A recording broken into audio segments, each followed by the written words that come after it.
Very. Greetings, sentient beings. This broadcast is not intended for children. There will be strong language and adult themes. But just to get this correct, my saber is bigger than Kate's.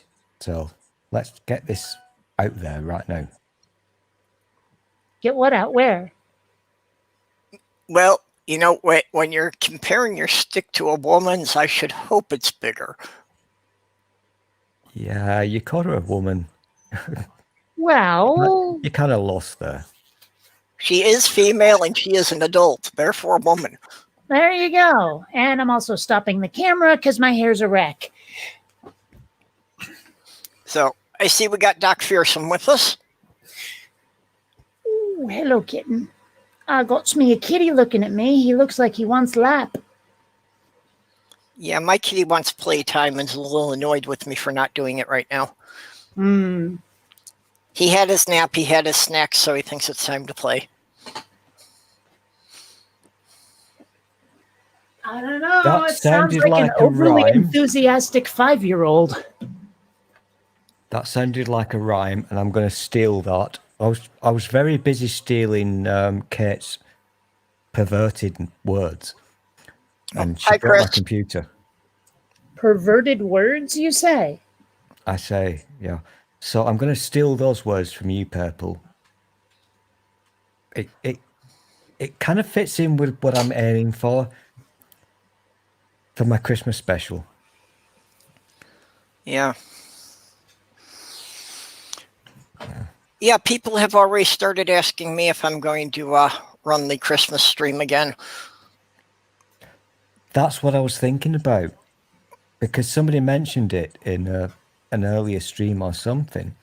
So I did actually go back into my Photoshop thingy, and I'm still making the sexy graphic for my... Yeah, well, Christmas and I figured special. I was probably going to do it. I just, thought it was still a bit early to start planning it. Oh, no, it's not I mean, early. at least wait until after Halloween. Oh, gosh, no. October, you should have done it back in September, because you plan your Christmas special in September. Well, Not when my I production enjoyed values, the last one. What was that, Kate? I said I enjoyed the last one. Yeah, it was a big hit. Everybody liked it. And wound up meeting a couple of new people. Although I've got to figure out, like, if I take a slot like last time, if you let me, what to do, because I've already covered whether or not Die Hard and Gremlins are Christmas movies. Well, you got a couple of months to think something up. It's true. I'll consider it.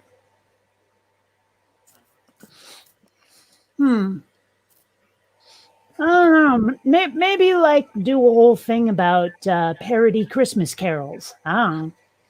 Oh, yeah, totally. We wish you weren't living with us. We wish you weren't living with... Anyway. I'd very much tune in for that. Well, of course, you probably like the other version of that song better. I wish I could see her naked. I wish I could see her naked. I wish I could see her naked and down on all fours. You're like 12. I stole that from a TV show. Come on. That's actually a new one on me. I don't remember hearing that one. It was something Barney Stinson did on How I Met Your Mother. Oh, he had this whole true. repertoire of like filthy Christmas songs and one dreidel song. So, you know. Yep. This So Doc is Fearsome actually wants to quite cancel true. Christmas. I was gonna say bad things, but now that Kate mentioned How I Met Your Mother, I'm okay with it. Oh. Well, I do love that show. I don't know why, but I love it. I am a big fan of How I Met Your Mother. For some weird reason.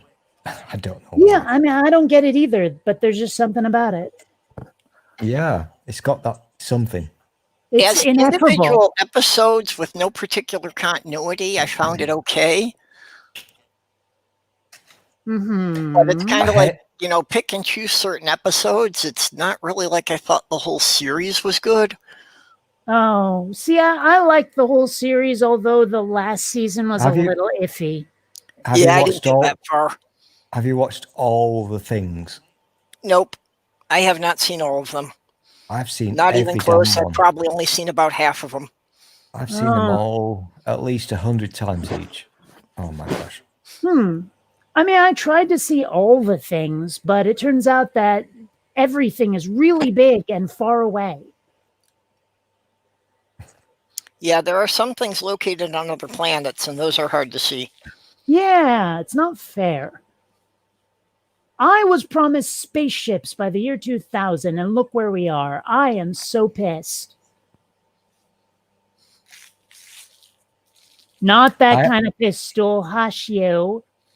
I'm saying nothing, but I am, to be honest, I am very fond of How I Met Your Mother. I really am. It's a great show. It's one of those things. It's immensely shit, and it's got the shittest laugh track ever. But I do like it. I really do. I think what it is I kind of wish I knew the characters. I mean, that's what it is for just about everything I grow attached to, is that the characters become like old friends in a weird way. You know, I grow attached to them. Mm-hmm. Also, why I object when they decide to race and gender flip characters, because I'm attached to something. You know? I mean, Okay, no matter Chris what wants to know what you thought of the ending of it. You know, I didn't think it was as bad as everyone said, but it wasn't good. I've never watched the ending. Really? So you didn't know that Ted's father is Darth Vader? Oh, you bitch. Ned.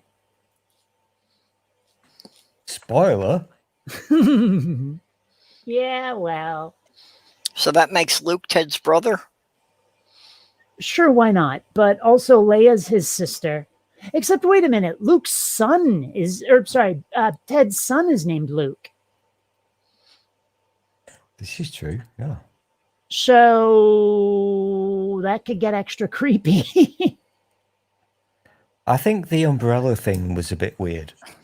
Yeah, they lived in New York, not Alabama, so I'm not sure how that would work. Oh, sorry, you meant the siblings, not the umbrella. What one of the wonderful things, if you remember that musical thing that they did. They did a couple of them. Which one? The one that was in the typical New York set. Oh, so when Barney did the song about suits. Yeah, that's the one. Okay. Yeah. That was really cool. But at the same time, it was shit, so I loved it. There's a difficult line between shit and good. And well, sometimes good shit. Sometimes shit can be really good. Yeah. I mean, like that's why people still go to, say, the Rocky Horror Picture Show.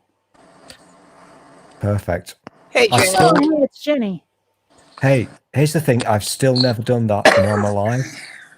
So if any of you guys can help me with this one, I'm here. Help me. I totally want to do a Rocky Horror. I will dress as Frankenfurter. I totally will. Oh, you don't have to. I mean, you can just go in street clothes and no one cares. No, but I want to dress up. Those are okay, that's up to you. Okay, I chose the wrong time to talk about dressing up as a transvestite when Jenny's just walked in. Oh, come on. That was horrible. No, there isn't any problem with cross-dressers. That's right. Well, it's hard to picture Jenny in a suit and tie. I'm taking the piss, and you know I am. Yeah, Here's the thing. I'm not joking. I'll share you a picture of that in private. Okay. I would. Yeah, I've seen it. I would totally do it. Genuinely, I would do it. I'd put the fucking black stuff on, and I would do it. But I don't get a Rocky Horror character on Halloween, yeah, that's no big deal. Nobody except the religious fanatics would think anything of it. Although I doubt anyone will go out trick-or-treating. You can hardly expect anyone to wear a mask on Halloween. The thing is, I'm British. Yeah, that's what happens. I'm British, so we don't do the Halloween thing. It's kind of your thing. Oh. And we're also legally not allowed to do it this year because COVID, so whatever. Oh, yeah. I understand with the COVID thing, but you don't usually do Halloween? It's not a thing. It's an American Oh, invention. Well, wait a minute. Is dressing up not a thing, or is trick-or-treating not a thing? It's an American invention. Trick or treat is an American thing. So do you still dress up, though? I think the kids do these days, Hmm. but because they're copying the Americans. But it's not a thing that other countries don't do it. Huh. It's an American thing. okay. Maybe- I'm actually surprised. I thought that there were countries in Europe that did it too. Yeah. And I mean, maybe it's just because I hung out with goths back in Seattle, but everyone seemed really attached to it when I still lived there. The thing is, I'm not mocking you. I actually Well- find this quite a good thing. I would do it totally. Well, it is fun. Yeah, I'd absolutely do it. You've never seen me dressed up as a... I can't sing that. I'll get it. No. Here we go. Not going to sing it. I've never seen you dressed up as a pedophile. Don't you do that every day? I did do... Whoa. I did No. not say that. Oh, too far, too far. All right. I'm sorry, but come on. One of the best movies that I love ever is the Rocky Horror Picture Show. I love it so much, but I've never seen it live, and I wish I could. I really do. So the I'm not next sure how much time... you'd like it. The next time I'm over in your neighbourhood, Kate, I'm going to drag you out and we'll Okay. go and do Yeah. it. I've never actually seen the show, live as like a stage production, but I have been to a theater that had actors playing it out in front of the screen. Oh, well, that's the only way to do it, really. Yeah, but it's been like 15 years since I've seen it in a theater. It's been about as long for me, too, but I remember most of the callback lines.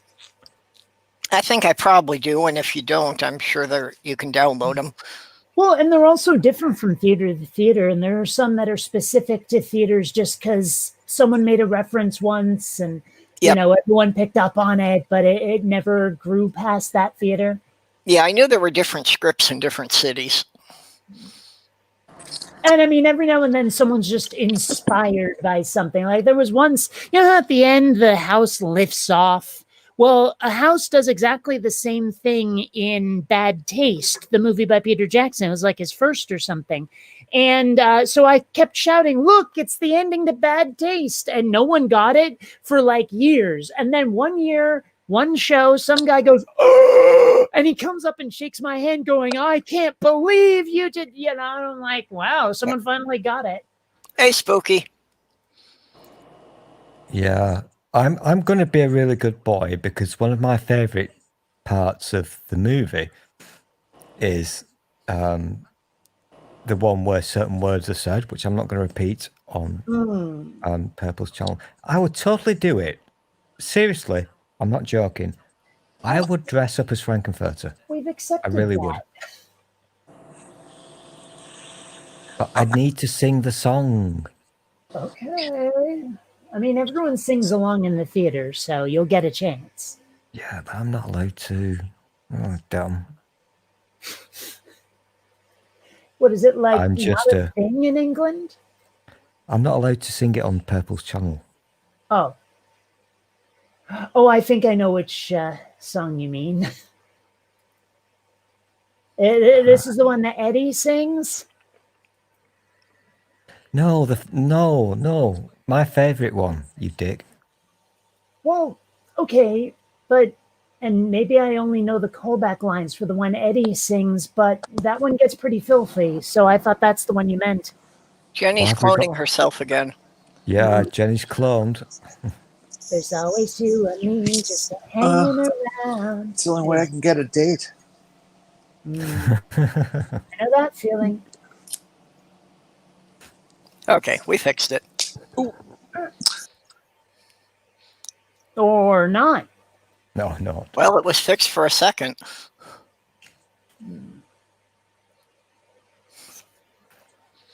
But you know that my cat Columbia is named after a character from Rocky Horror. Well, half named after a character from Rocky Horror. She's also named after a space shuttle. Yeah, I thought it was the shuttle reference. It's both. Okay, well, just because you seem to be, so big on flying in space. That's why I had always assumed.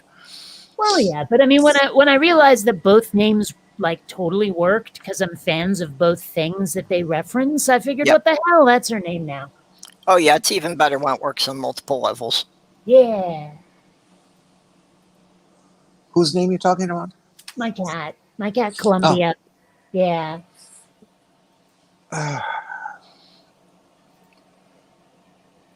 Kate, if you go to the Twitter DM that of Purple's that you were just in earlier, Yeah. I left a little picture for you. Oh, well, I'll have a look. Thank you. Oh, that's where you popped out to.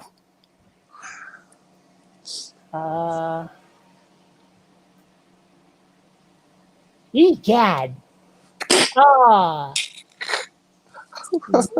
Okay, kind of looks like you remember what Stephen Hawking was like before the wheelchair? Uh-huh.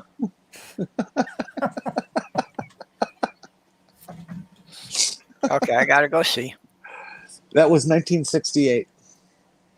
Wow. I was 14. Okay.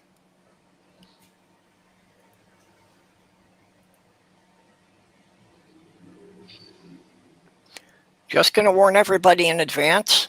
You gotta behave because I've got one of me in a leather skirt. Are you showing it? I'm being such a good boy, so behave.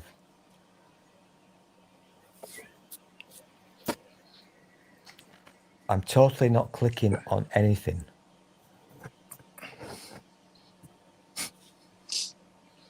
Unless it's cake. I'll click on cake.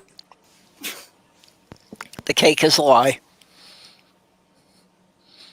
Oh, did you say cake? That's not what I heard. Yeah, well, you're fucking high again. Fuck off. But you, it. Never mind. I smell cake. I smell cake.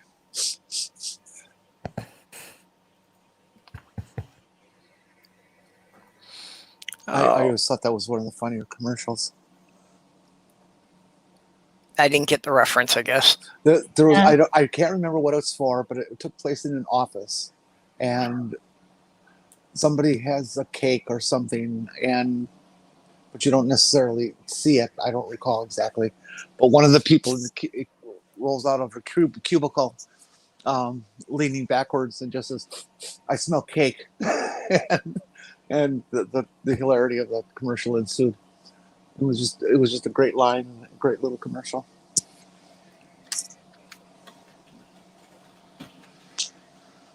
I put a link to an animated GIF in the chat because cake.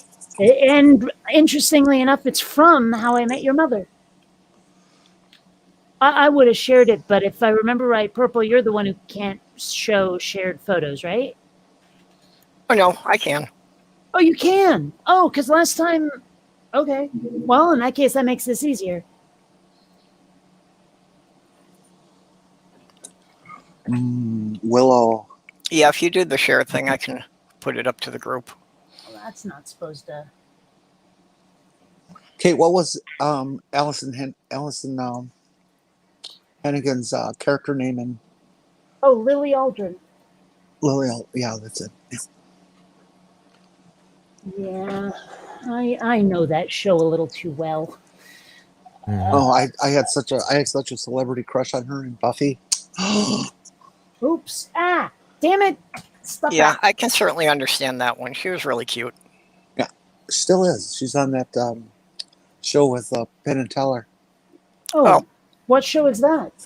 They do this show. I don't know if it's independent and just marketed by Fox or whatever, but or CW, one of the two.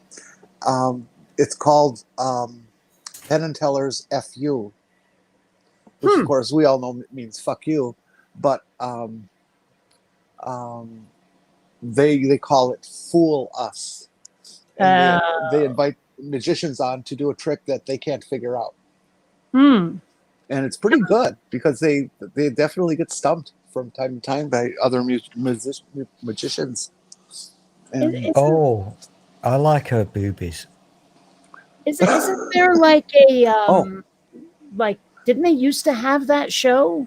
I mean, no, actually, I guess bullshit was not the same thing, was it? Bullshit was people making weird ass claims and them debunking Yeah, them. yeah. Okay. Uh-huh. Okay. Yeah. Well, so what does Allison Hannigan do on the show? She's just kind of like the hostess. Oh, Does the stage talking, and when Penn and Teller are trying to figure it out, chatting with themselves privately, she kills the time and keeps the show flowing and stuff. interesting. Nipples. I don't know. I like her better in fiction, but I'd still watch that. Is it streaming? I don't know. CW, I guess, streams a lot of their stuff, so it might. Yeah, be I know it's carried on one of the cable networks. I don't know which one. Well, I reckon she's I mean, got all nice I have are pubes. streaming services, so if it's not streaming, I won't see it. Well, I bet it would be. Penn and Teller's Fool Us. Okay. Oh, look. Thanks. Well, let's see here. Step number 1, check Nerdflocks. Yeah, I'm sure if you just put in Penn and Teller, it would come up if they've got it. Do you remember that one time at band camp? Yeah, when I stuck a flute in... Never mind. Well, it's not on Netflix. Oops. Oh, shit. I think I was... I was watching something on Hulu, and I don't want it to make noise when I check Hulu. Like, So right if- before this started, I was watching Perfect Strangers and forgot I was in the middle of an episode. Perfect Stranger. If you're not doing a special thing on Christmas Day, I know you've been doing this, but what would you watch? What film would you watch? Just one film. No more. On what would you watch day? on Christmas Day. If it was only one, I'd probably go with The Muppet Christmas Carol. Okay. I want to see Die Hard. I don't know. I might go with A Christmas Story myself because I've watched Die Hard and Gremlins so many times to the point where it's getting to be worse than a cliche for me. Yeah. For me, but I think A Christmas Story or National Lampoon's Christmas Vacation, one or the other. I've only seen Die Hard once, and then I didn't see the whole show, like maybe 3/4 of it. And I didn't get the Christmas reference, but that was before it being called a Christmas film was popular. I think anybody who says Die Hard is basically a dick, so you can fuck off. I'm quite happy with Perp's answer. Muppet Christmas Carol, yes. I'd also like to do a little bit of James Bond, if you don't mind. I'd like to watch The Spy Who Loved Me, 1976. Is there anything Christmas-y about it? No, Christmassy? No? Okay. no. But that's the beauty of Christmas films. They're not Christmassy. Oh. You know what I would think about doing anyway is watching Planes, Trains, and Automobiles because it takes place around Thanksgiving, just to be ironic and quirky. I mean, you wouldn't even know that it takes place around Thanksgiving if you really listen for it. There's snow on the ground through the whole movie, so... I don't want to do the Die Hard thing because that's boring. But there is something wonderful about watching a good movie on Christmas Day. And The Spy Who Loved Me, classic. I think you'd really enjoy it after you've had your Christmas dinner, Kate, because there's some good lady action in it. I have never actually watched any of the Die Hard movies. Really? The Well, closest I've come is I've like been in the room and seen part of it because someone else was watching it, but I've never actually watched any of them all the way through. Well, don't bother with anything after the second one, trust me. Well, that's generally a good rule of thumb. If anything's got a number higher than 2 in the title, just don't go. Well, there are plenty of exceptions, but you're right, that is a pretty good guideline. That's not a very good guideline, to be honest. Sure it is. Four is a good number. Well, Really? Toy Story 3 was good. I haven't seen 4 yet. 4 looks so Toy- bad, and I have never heard a good review. Toy Story has held up through all of them. It's the same simple plot, but the quality and production values are just as high for every one of them. it's always got the Disney morality kind of stuff to it, but that's okay. It's just an enjoyable, well-made The film wonderful for thing Okay, kids. is Empire Strikes Back a Christmas movie? No, maybe it's just me, but It is a Christmas. hell, what was I gonna say? The movie with the thing, I forgot. Never mind. I'll be over here. Here's But the thing. Okay. Aunt Jo has just joined, and Aunt Jo appreciates my singing, so Yeah, well, I'm sure we still got seats open if you want to come in. I'm not going to sing because I'll get in trouble. But I'm quite sure that Aunt Jo will know how to sing the theme tune to Spy Who Loved Me from 1976. All right, I have a movie for you. Have any of you seen a Paul Newman film called The Secret War of Harry Frigg? never even heard of it, and I've worked in 4 video stores. I've heard of it. I haven't seen it. I'm pretty sure there's only 2 people that saw it, me and some stranger I met once who happened to mention it, and I was shocked because I'd never heard anybody ever saw it or mentioned it before. Along similar lines, there is a movie that, I don't know anybody who's seen it when I haven't made them watch it. It's called Catch Me If You Can, but it came out in '89, so it's not the Lenny DiCaprio movie. It's someone trying to make a John Hughes flick, and they have far too little budget to do it properly. But it's basically the class president. She's trying to save the school, which is about to go under, and no one will do the fundraisers with her. So the school bad boy talks her into betting on illegal car races, and hilarity ensues. It's actually a really well-built movie, really a lot of fun to watch if you remember it's supposed to be an 80s high school movie. Slow but down. Nobody Slow has down. heard of it except me. Slow down. Yep. Actually, Slow I'm down. done. What was it again? What title? It's called Catch Me If You Can. It's directed by Stephen Sommers. It stars Lauren Loughlin, Matt Latanzi, and a bunch of other folks you'll probably recognize because there are those people who've been in everything, but no one knows their names. I remember seeing trailers for it.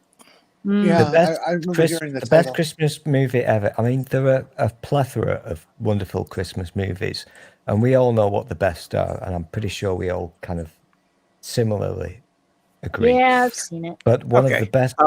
Santa I've not Claus, again, the finished, you first one was dick. good.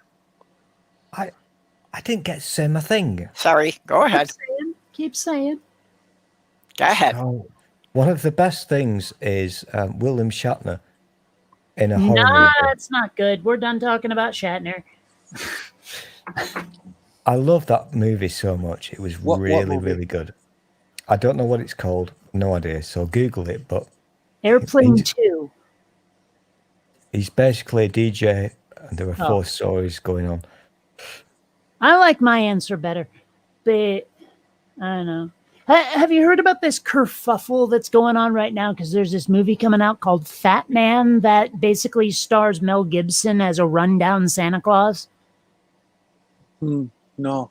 Okay, is that what they were there's talking about on just Twitter? A huge protest because no one likes him anymore. Let's do a Yeah, well, thing now. He's earned Let's do that a thing. reputation. Well, For the yeah. sake of the audience, let's do a thing. Let's do a rundown. Top 1 down. What's your top favorite? I'm going to Purple. You go first. I know I'm not my ready. answer. I'm not ready for that. I got another. Top I got favorite. another What? Top I favorite know. what? to bring up. I'm making you I wanna number know- 4, Jenny. I want to know who has seen Peter Sellers' last film, Being There. Oh, so many ages ago, my parents made me watch it when I was Sorry, 10. Which film?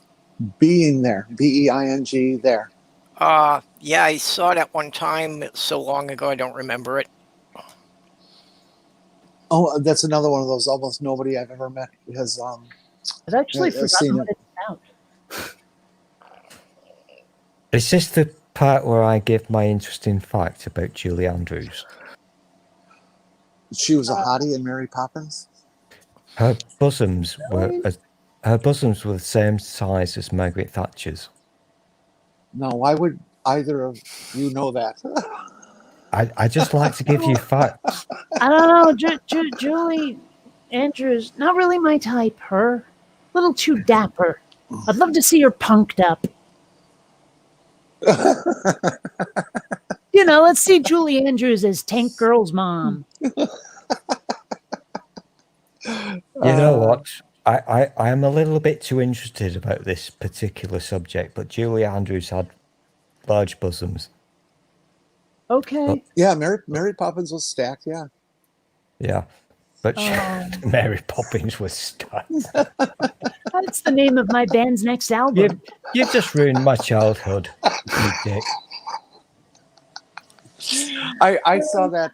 It was like the last chimney, kids film chim I went chimney, to. chim chim chiroo. I was, let's see, 11. It was what 64, 65 that film came out. So I was like 10 or 11. It was like the last kids film I saw as a kid. Oh, as a kid. Okay, Yeah, that's a different metric because the last kids movie I saw was Zathura a few days ago. Yeah, no, I've seen a lot of kid films since then, but as a kid, I was getting out of my kid movie phase and being allowed to go to things more mature. I don't know when my last kid movie as a kid was, what it was. I have no idea. Because, well, there is no dividing line for me. I just never stopped watching certain types of movies. I was going to say, I'll tell you when I stopped being a kid, but Mm-hmm. Yeah, oh yeah, never grow up. It's one of the worst things you can possibly do. Well, in the only words of Admiral Akbar, it's a trap.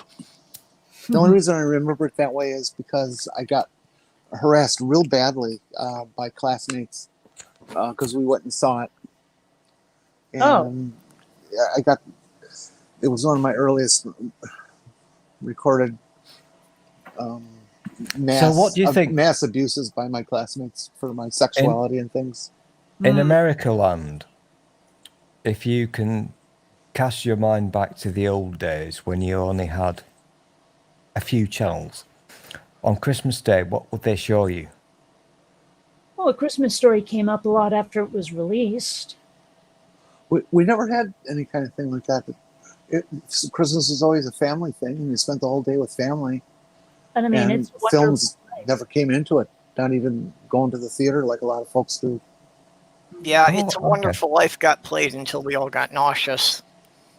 Well, you know, my mom's side of the family is at least culturally Jewish, so every now and then we did like a Hanukkah thing, but it was just presents and candles and dreidels. That was it. There was no like religion to it at all. But yeah, so I like, okay, Christmas, Hanukkah, and my birthday are all clustered around in like a couple of weeks, you know? And so it's like, sure, I would get a here's your birthday and Christmas present fairly often, but at the same time, there was also here's your birthday, Christmas, and Hanukkah present all in one. And I was like, you could have at least given me 3 times the value that you would have like spent if you did all 3 holidays separately. That'd be nice, but no. December birthdays suck. Yeah. It's a cultural thing because where I live, we don't have the obsession with religion that you weirdos have. And so Christmas Day was kind of sit around and wait for the big thing on the TV. So a big film. Christmas is celebrated pretty heavily, even by people who don't profess to be churchgoers or anything like that. It's much more Japan is secular. obsessed with Christmas and has stripped virtually every hint of religious overtones out of it. Oh yeah, there's a reason I call it Giftmas. Christmas not a bad is name. Christmas is a good thing. You don't have to believe in the little baby Jesus, but it's a holiday. We all, for like one day in our lives, we pretend to be happy. So Well, I just say Christmas because not that's mock what it. everybody's used to. I think it sucks. I hate Christmas. Yeah, no, actually, I actually do my observance on Yule on the winter solstice. I like Christmas because I like giving my 2 little nieces presents and stuff. Yeah. There So- you go. Because I just love them so Never much. grow up. Never grow up. But There you go, Jenny. So you I do haven't actually gotten- I haven't like gotten- Christmas, don't you? I haven't gotten You a do Christmas actually present like probably Christmas. 30 years. So it means nothing to me. But I like being the aunt that gives Well, stuff. I do a candle ritual on Yule, On you know, my and it's not a religious thing, really. It's just it's an observance of the changing of the season because that's the longest night of the year. For a And long part, a bit of a historical perspective of it. for a long part of my life, the Fremont Solstice Parade. For a long time, I wondered why that one actor was named after Christmas. The bald guy. King and I. Oh, Yule Brynner.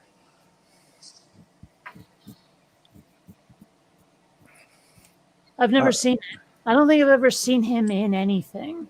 No. The joke was why is he named after Christmas? Oh. yeah, you've got to say it 3 times before Kate laughs. No, I was distracted. People are talking about stuff on Twitter, and I got distracted. My timing was not very good on that, so I don't hold anybody responsible. I got it. Well, it was you're slow. My timing was slow, and you've picked up on it. So,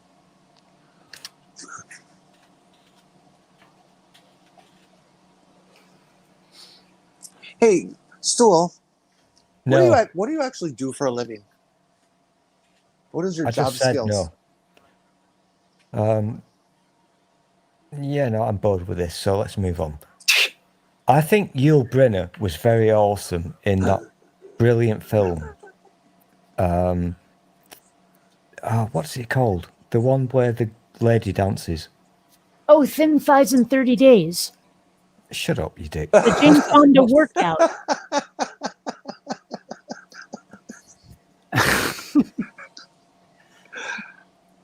Well, other people thought it was funny, Pigeon. Thin thighs are no fun. Thin thighs are ick. Actually, I'm right there with you. I like a little meat on a girl, not too much, but enough so that she's not all knuckles and kneecaps in the sack. Totally recording this. Hey, I'll tell you something. Okay, I'll tell you something fun. The thighs have to be soft. The Of thighs have to be soft because I'm going to use them for earmuffs. Nah, but I don't understand the appeal of that thigh gap that so many women are pursuing right now. It's not attractive. It looks creepy. I like it when thighs touch. Yeah, I But I never also understood like the thigh an gap thing. hourglass on a girl. Like I like that hourglass. If it's convex instead of concave, well, you better have a good personality too. Can I interrupt on this one, please? Hmm. I'm a boy, I've got a penis. So firstly, the thigh gap, whatever. Yes. Secondly, on my same board, I've just added another thing, but the thing that you did earlier on your video, Kate, where you went, I want to have sex with gerbils. Yeah, totally got that one. Did I say that? Okay, I I'm have to thinking say somewhere. Dr. Fearsome has a very valid point here. Hmm. The day that is most heavily traveled is at the worst time of the year to travel. Well, maybe Jesus should have thought of that before he was born in December. I know, right? The whole narrative makes a lot more sense if you swap Christmas and Easter. That he would be born in the spring and he would die in the darkest time of the year. It's the most darkest time of the year. Anyway, I know what Stool does for a living. He works in a coal mine, and he's a chimney sweep. Chim chimney, chim chimney, chim chim chimney. Exactly. Blimey, governor. Sweet that is was as awesome. lucky I wish as I'd lucky recorded can that. be. Chim chimney, chim chimney, chim chim chiroo. So can I just ask this, because I'm quite confused now. So do we not like the thigh gaps? The sweet will blow you Nope. no matter what Like you I do. do not find the thigh gap attractive, no. Oh, no, it's not no. See, when I was a kid, it was called a box. I always just heard that as an Can we ask? slang term for Can we vagina, ask? but okay. Can we have side chat, please? Because I know damn well I'm not wrong on this one. Okay. Let's do a vote. Side chat. I think it's wrong to send 7-year-olds up into a chimney. However, thigh gaps are good. If you disagree with me, you're into child labour. I Vote disagree with everything you've ever said. Yeah, no kidding. That was just Especially the weird. part where you tell me I'm attractive.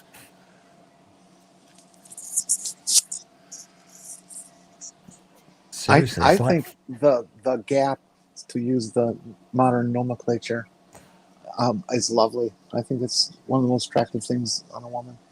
Huh. don't mess with me. It's 4 a.m. in my land. I'm going to say weird stuff.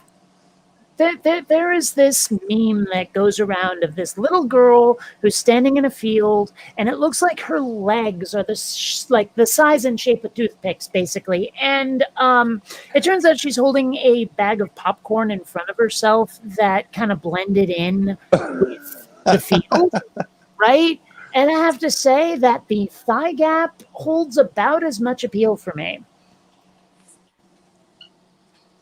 Well, to each their own. Yeah. I think I need to qualify myself here. You have to be over 18 or 21. I'm not into the bad things.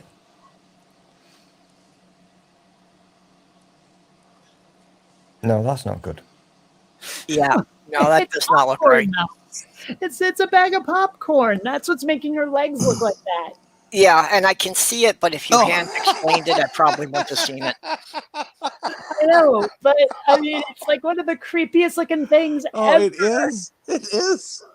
And that's what the thigh gap looks like to me, people. Oh God. Well, and that's I have seen a lot of, badly photoshopped pictures in magazines, where Oh, they yeah. had a perfectly attractive woman and they had to stretch her legs and make it look like she had more thigh gap than she had. Yeah. Hang on. Which magazines have you been looking at? Oh, you see it all over. Oh, the you place. see it in advertisements all the time. Popular Mechanics. A lot of circulars, cheap, Sunday newspaper circulars will have those kind of ads that are screwed up badly with Photoshop. Man, I should get a job as a Photoshop editor because I'm damn good in Photoshop. I should totally. Well, anyway, I think I can make bank doing Photoshop stuff. I used to love doing the creating things that didn't exist in photographs in Photoshop when I worked at a model train company that put out a catalog every year, and having to construct images based on other images or stuff. It was a lot of fun. I enjoyed it immensely. Yeah, I can imagine. I'm very happy that I've got Photoshop 2020, but I can't obtain Premiere 2020. There you go. Yeah, I've played around with a very simple photo editing program, but I really should, learn to use one properly. Well, just I've get got GIMP GIMP, installed, but I haven't really found a good tutorial for it. Well, just get GIMP or whatever its new name is. Well, the one problem with Photoshop is that they have a tendency to give their functions names that are deeply counterintuitive. Yeah, well, that's like I said, I have GIMP. Unfortunately, all the tutorials I find for GIMP assume you already know how to use Photoshop. I can't find any tutorials that start at step 1 for someone who's never done photo editing before. Yeah, well, you're not unless you find one of those idiot guides to this or that. Yeah. You're not going to find anything for that. And video tutorials are the worst, too. If you can find one that's in text, do it. But if you find a video tutorial, chances are that they will do this like 20-minute preamble before getting to anything. And then they will talk so freaking slowly. And they'll forget to show you something that's absolutely critical. Like, yeah, use this function that's buried 5 menus deep and we're not going to show you that it is. Things like that. It's better to find text because then at least it's easier to rewind if you've forgotten something. Well, and that's what I run into all the time, like you just said. That they'll tell you to use this function, and they won't tell you which menu tab to find it under. That's the worst part about video tutorials online, especially if they're done by some rando instead of someone who knows what they're doing. I miss the days where you buy an application and you get a whole fucking book with it. Yes. Oh my gosh, yes. In fact, video games were the best for that because sometimes they came with swag. I still have 2 cloth maps from Ultima 5 and Ultima 6 on my wall. Like literally cloth maps of the entire game area. It's the coolest thing in the world. That does sound cool. 2 things. I was really into Star Wars Galaxies, which was an MMO back in the day. And it was the best MMO ever. And before I played it, I sat on the toilet having a poo and I read the manual before I even touched a pixel. Books with pages. I like books. But what did that do to your hemorrhoids? Mm-hmm. Well, spending that long on the toilet, it does not good for your hemorrhoids. Casey's very into her Star Wars. I've heard about hemorrhoids, but I've never heard of anyone having hemorrhoids. Hem and haw. Come on, people. Anyway. That was one of the best games ever. Totally love it. Always will. It's dead now, but that was Hemorrhoids? beautiful. Yeah, that was the one on the console. It was in the bars. You'd get it. On the little spaceship, and you have to shoot shit down. I'm just gonna stop talking because you're weird. Wow, the hypocrisy, the complete and utter lack of self-awareness.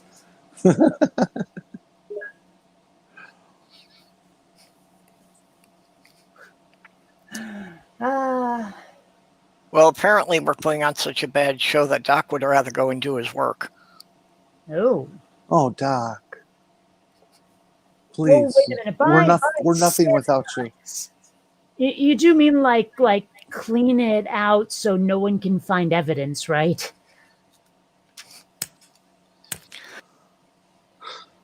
Yeah, Doc's the night desk at a hotel, so in between he has all sorts of cleaning tasks.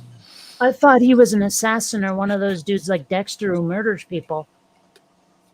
Probably, but his cover story is he works at a hotel. Oh. Bob's Hotel. In downtown Although Iowa. he claims to work at a hotel in Iowa. Downtown and since Iowa. I can't imagine anyone traveling to Iowa, that does seem kind of suspicious. Oh, I did once. I had to go to Iowa on business once. God, what year is that? 81? I was in mid-transition at the time. It was really uncomfortable. But I had to go do a weekend worth of lecture at the campus, U of Iowa.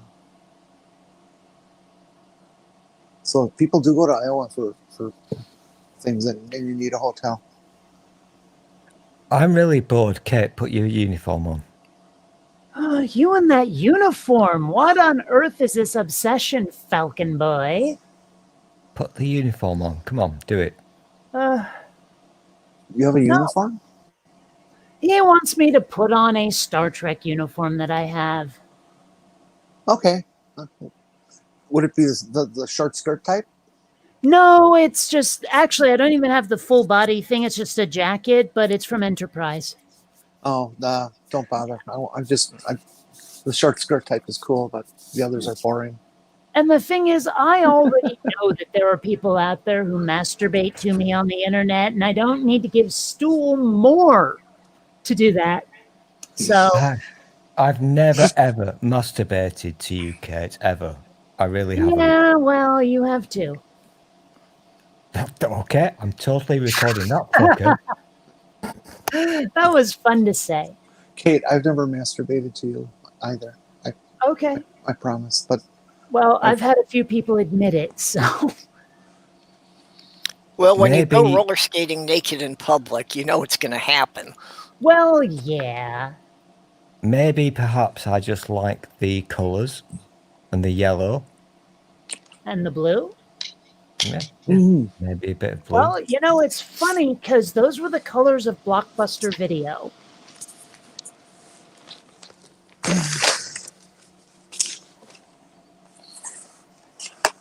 Well, I mean, there's actually studies out there where people have looked at what colors people respond to and what color combinations people respond to, like what draws the eye best. And blue and yellow was among the top, which is why my thumbnails are yellow text on a blue background. And hello, Aunt Jer.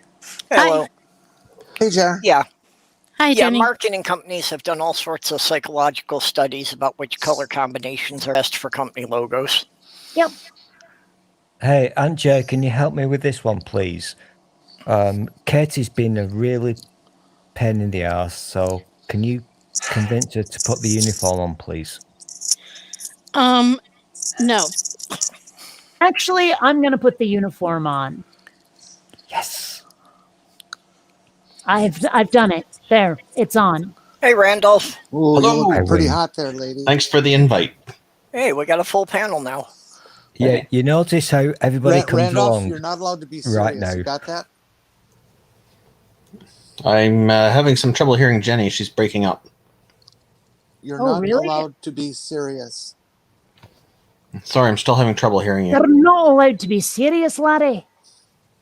You know, the accent's throwing me off. You're not allowed to be serious. Now get it or I'll come over there and punch you. Just Okay, for the now I sake think you're of just being. Now I think you're just being satirical. For the Yeah, sake of the people inside chat, shall we all just be very, very quiet for a few moments? I'm just pulling your legs. I heard you the gets first time, Jenny. While Kate gets her uniform on. I have the uniform on. Look, Stool. The uniform is on right there. Oh, but I can't see it, Kate. Yes, you can. It's right there. Looks hot. Come on. Lower left corner of my square, the uniform is on right there. Oh, I see it. Yeah, Yeah. I Yeah, see nothing. it's clearly spelled out. Yeah. Yep. Dick. Well, that's different. She is not a dick. Stool looks like he's so disappointed but doesn't know how to express it. You're teasing him. Yeah, I do that a lot. And every time he does anything that even remotely resembles throwing a fit, I win. Oh, so he deserves it. Okay. Yeah. How's everybody doing? Shush. Shush, shush, shush. Randolph, shush, because Kate's now going to show us her uniform and sing. Oh, I can already Yep. see it. It's right Yep. there, Stool. Look. She's going to sing the opening theme to Enterprise. Sorry, that sounded like you said she's going to sing the opening theme to Enron. He said Enterprise, actually. Enterprise. Okay, that's much happier. I actually can't do that. I don't know that theme as well as perhaps I ought. Look closely, Stool. Didn't Enterprise Send have, this have to change its theme like after the second week or something like that? Yeah, it looks like the uniform is in close up here. This is Yeah, yeah, the curves look perfect and everything. it's true. Yeah, letter U especially, you know, the curve is symmetrical. Nice Yeah. gap. Nice gap there, Kate. Oh, Very Okay, simple so I colors. got a good don't gap. do this. You has a good gap. Very simple colors. Yeah. I might be able to remember the lyrics to Star Trekkin' if that helps. Oh, is there actually lyrics to the Star Trek theme? No. Star Trekkin'. It's a parody song. Star Trekkin' across the universe. Boldly going forward because you can't find reverse. Anyway, I'll just. But it's a really old song. I first heard it on some Dr. Demento collection a friend of mine had, and then I had to get a copy because it was funny. Oh God, Dr. Demento. Haven't heard that name in years. Those few verses you sang sounded great already. There's Klingons on the starboard bow, starboard bow, starboard bow. There's Klingons on the starboard bow. Scrape them off. No, that's a really bad have heard this parody before. song. I don't like it. It's really shit. The video is actually quite funny. However, I'm now getting comfortable. Okay? I've got my pillows. I'm ready. Are you ready, Please Kate? leave your clothes on. In There's three- also this. I always No, do. I want to see Stool naked. Ew. I Well, don't. do that privately. I'm not interested. A song. It's nothing personal. I just don't want to see anyone Bisexual. naked. There's a song called Bitrexual, which is actually about how Star Wars and Star Trek fans can get along. It's very funny. It's not by whoever did Star Trek, though. It's actually by dude. Dude goes by Voltaire, but he's like this goth parody singer or satire, whatever. Either one. I have settled the Star Wars, which is better, Star Wars or Star Trek Clearly, argument. Star Wars. No, they both suck. Yeah, but one of them sucks more than the other. No, absolutely not. They both completely suck. What? Aren't worth the celluloid they wasted. Okay, fine. There's more of Star Trek, so it sucks more. Okay, the best of the I don't know, Star is it Wars now? films were better than the worst of the Star Trek films. The worst of the Star Wars films were better than the worst of the Star Trek films. Let's put it this way. I would rather watch multiple hours of Jar Jar Binks than have to sit through that journey through V'ger again. Oh my gosh, that was interminable. That was pretty boring. Yeah.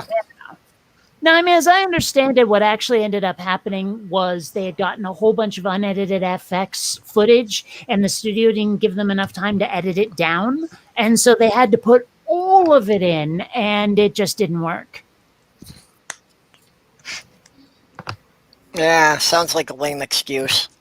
Well, I mean, studios can be like that, though. There are certain movies that got released like almost immediately after they were shot, like they were not finished in any way, but they were sent to the theater in like regardless. Sometimes the companies hired by these movie companies don't pay their bills either. I had I did some work for a company doing special effects for Stargate, and they went bankrupt and didn't pay a whole bunch of the vendors, including me. Yeah. So Yeah. I like I this. guess that happens. I like this character. That was a Trump company, wasn't it? Probably one of the best characters in Star Trek. I hated Really? it. Because I mean, okay, Q is the one I pull out whenever people say, "Oh, Star Trek's so realistic." I'm like, "There's a magical god, and you're okay." And then the Betazoids are psychic, and I guess so are Vulcans, and all this shit. And I'm like, "Wow, that's realistic." Have you seen the episode of Voyager where they start talking about evolution? The evolution has never been accurately portrayed in Star Trek, and yet everyone goes, "Ooh, science!" I'm like, "What's wrong with you That's people?" why it's called science fiction. Yeah. Well, that's Well, the thing. and- When people try to say that it's science fiction versus science fiction, if you see the emphasis difference. And there was an episode of The Next Gen where they came to the conclusion that humans, Vulcans, and Klingons all had a common ancestor at some I point. remember that one. I remember that. That was horrible. Yep. What's And it doesn't that even guy's make name? any sense. I mean, like humankind, as we know them now, could not have breeded with like whatever came before us. You know, there's like Cro-Magnons. I don't think we can mate with them. You're Donkey. annoying What's me that now. actor's So name? a bunch of What's that actor's name? aliens on What's that another actor's name? planet. I don't What's care that how actor's old name? they What's are. that actor's name? What's that actor's name? Oh, John Delancey. Oh, did you know that Seth Andrews interviewed him? He's an No. atheist activist. No, I Yeah. had no idea. Wasn't aware of that. No. Yeah, he was on the Truth Purple, Wanted could you show as share well. my screen, please. He was on Truth Wanted as well. I need to hear Kate getting moist. Thank you. Moist. Moist. Moist. Space, the final frontier. You know, I want to know what the next Okay, to and last that's it, because frontier if that goes 10 seconds, I'll get a copyright strike. is. What's the next to last frontier, I wonder? The sky. Yukon. I bet it's the sky. But how would you know? Because Well- what if you reach the end of the final frontier and realize there's another one? My kitchen after I don't do the dishes for a week. Sorry, say that again? My kitchen after I don't do the dishes for a week. Oh, kitchen.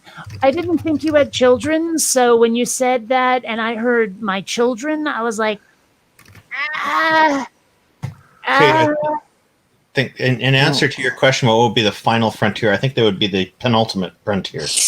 Penultimate frontier. right, but where, what's the location of that frontier? I don't know. It just sounds great. Hmm. Well, I Space, guess it would be the penultimate the frontier. universe. The biggest I'm really- mistake I've I'm ever really made. annoyed your, now your because animations. Kate, Purple just stopped me from playing the sexiest thing ever, so I get it. You don't like it. So here's the question. No, actually, we can like do- it. We just don't want copyright strikes. Oh, that's a good point. I Yeah. forgot about that. I'm a dick. Yeah, other So, people care about copyright. Exo- strikes. It was a good choice. To avoid copyright. Exosphere, the penultimate frontier. There you go. Yeah, Yeah, I'm looking forward to your next animation where you say that. Hmm. To avoid copyright strikes, who here can do the best impression of Patrick Stewart? My butt. Your butt. I Can do know the best Brent impression. Spiner could do it quite well. Earl Grey. Oh, dude, there was like a lawyer for the guy, like the one who knelt on George Floyd's neck, right? His lawyer is named Earl Grey, so I had to make a meme of Picard going, "Is he hot?" So, yeah. You know, I've been drinking Earl Grey for almost 50 years now.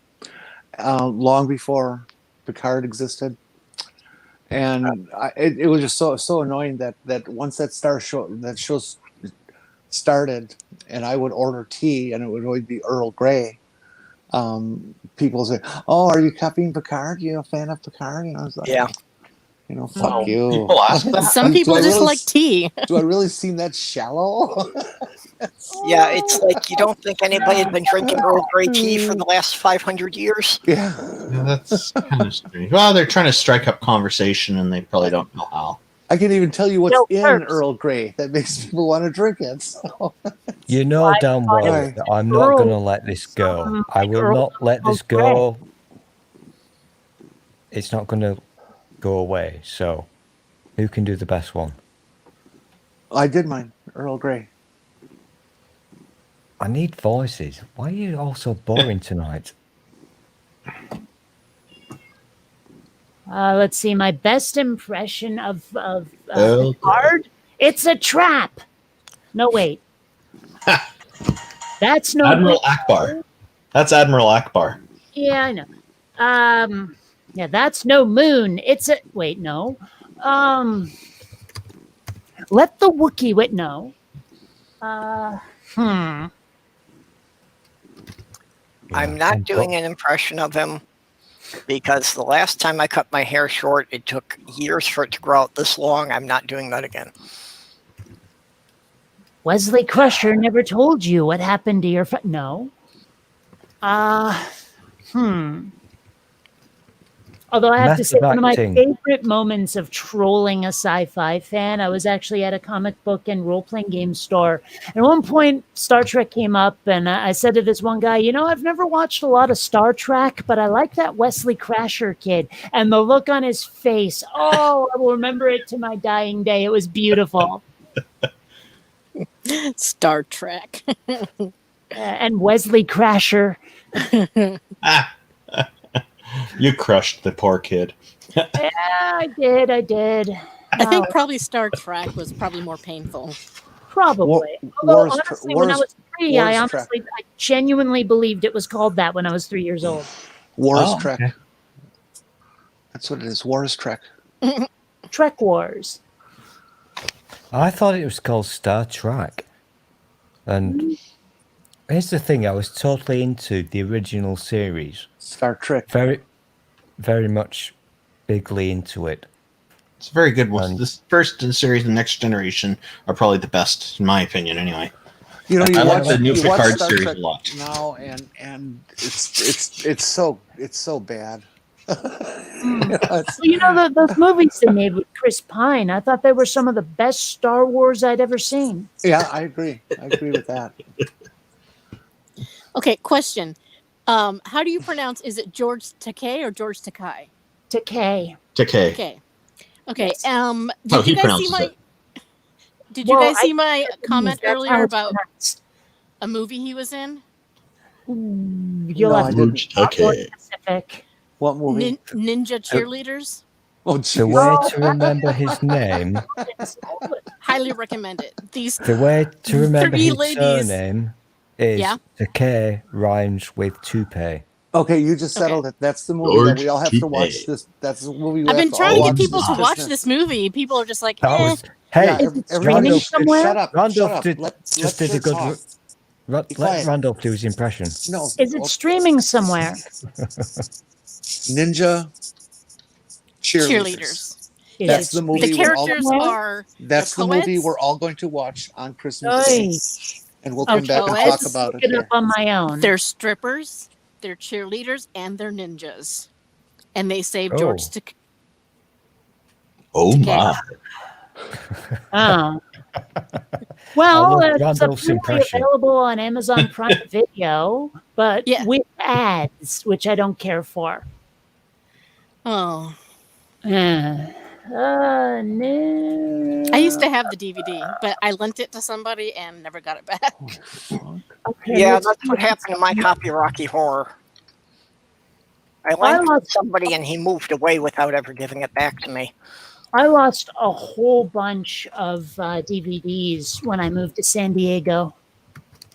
I don't know what happened to them. I'm worried they were stolen by the movers, but I guess maybe they didn't end up in the box or something. And yeah, it looks like the only way to watch this is with ads on Amazon Prime Video.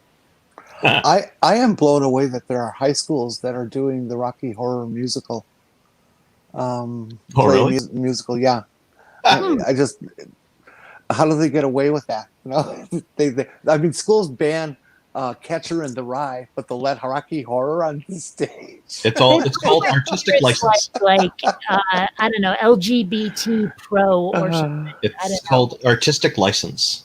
I wonder if they've sanitized it at all, because I mean, they easily could decide those lyrics are too explicit or something.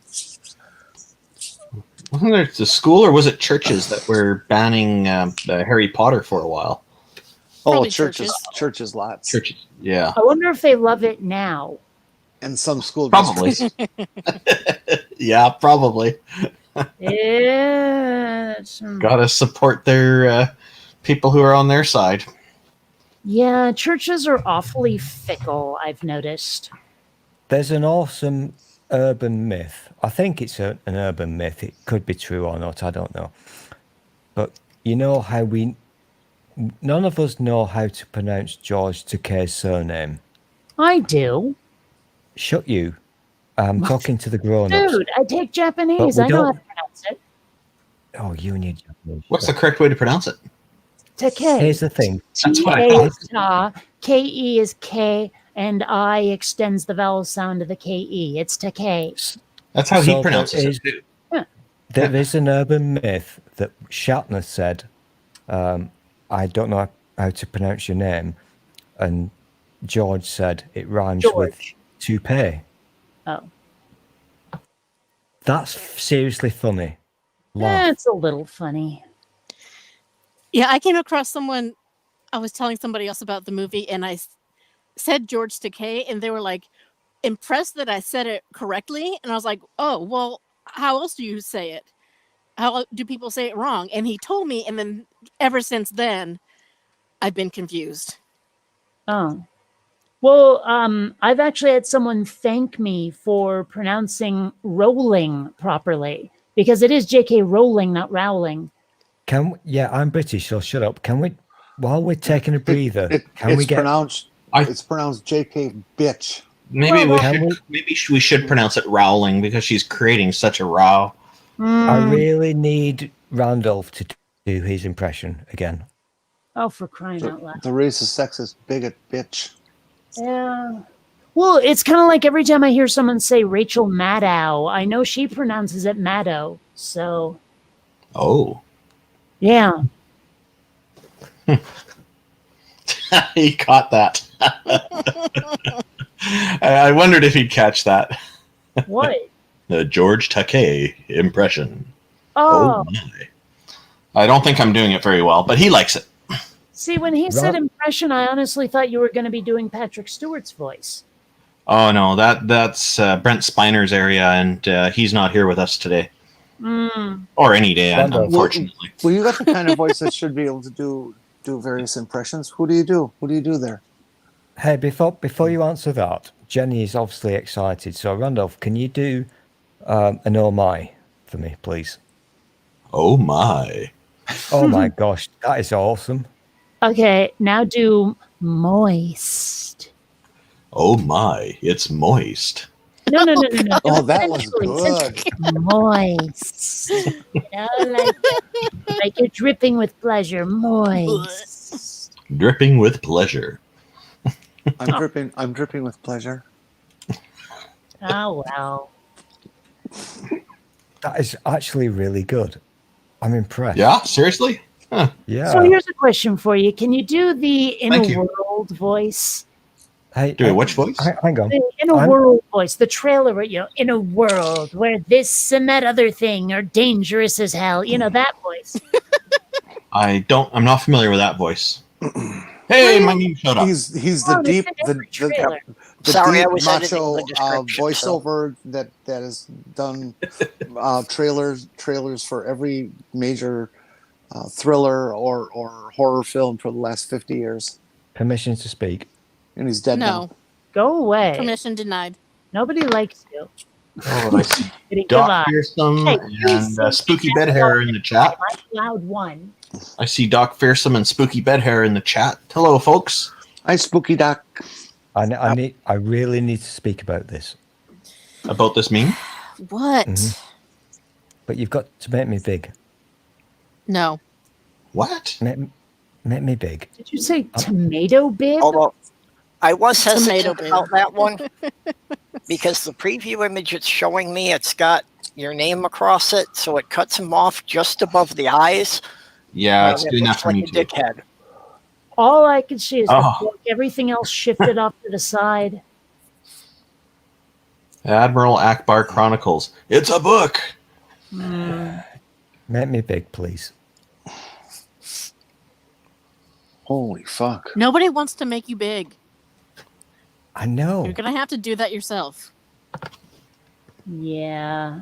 We're all going to get real small. Fun fact, Wow. okay. No one knows that. really, Okay. I'm really into Star Wars, so the MMO Star Wars Galaxies. Oh, you've made me big. Shit. The MMO that I used like to you. play, Star Wars Galaxies.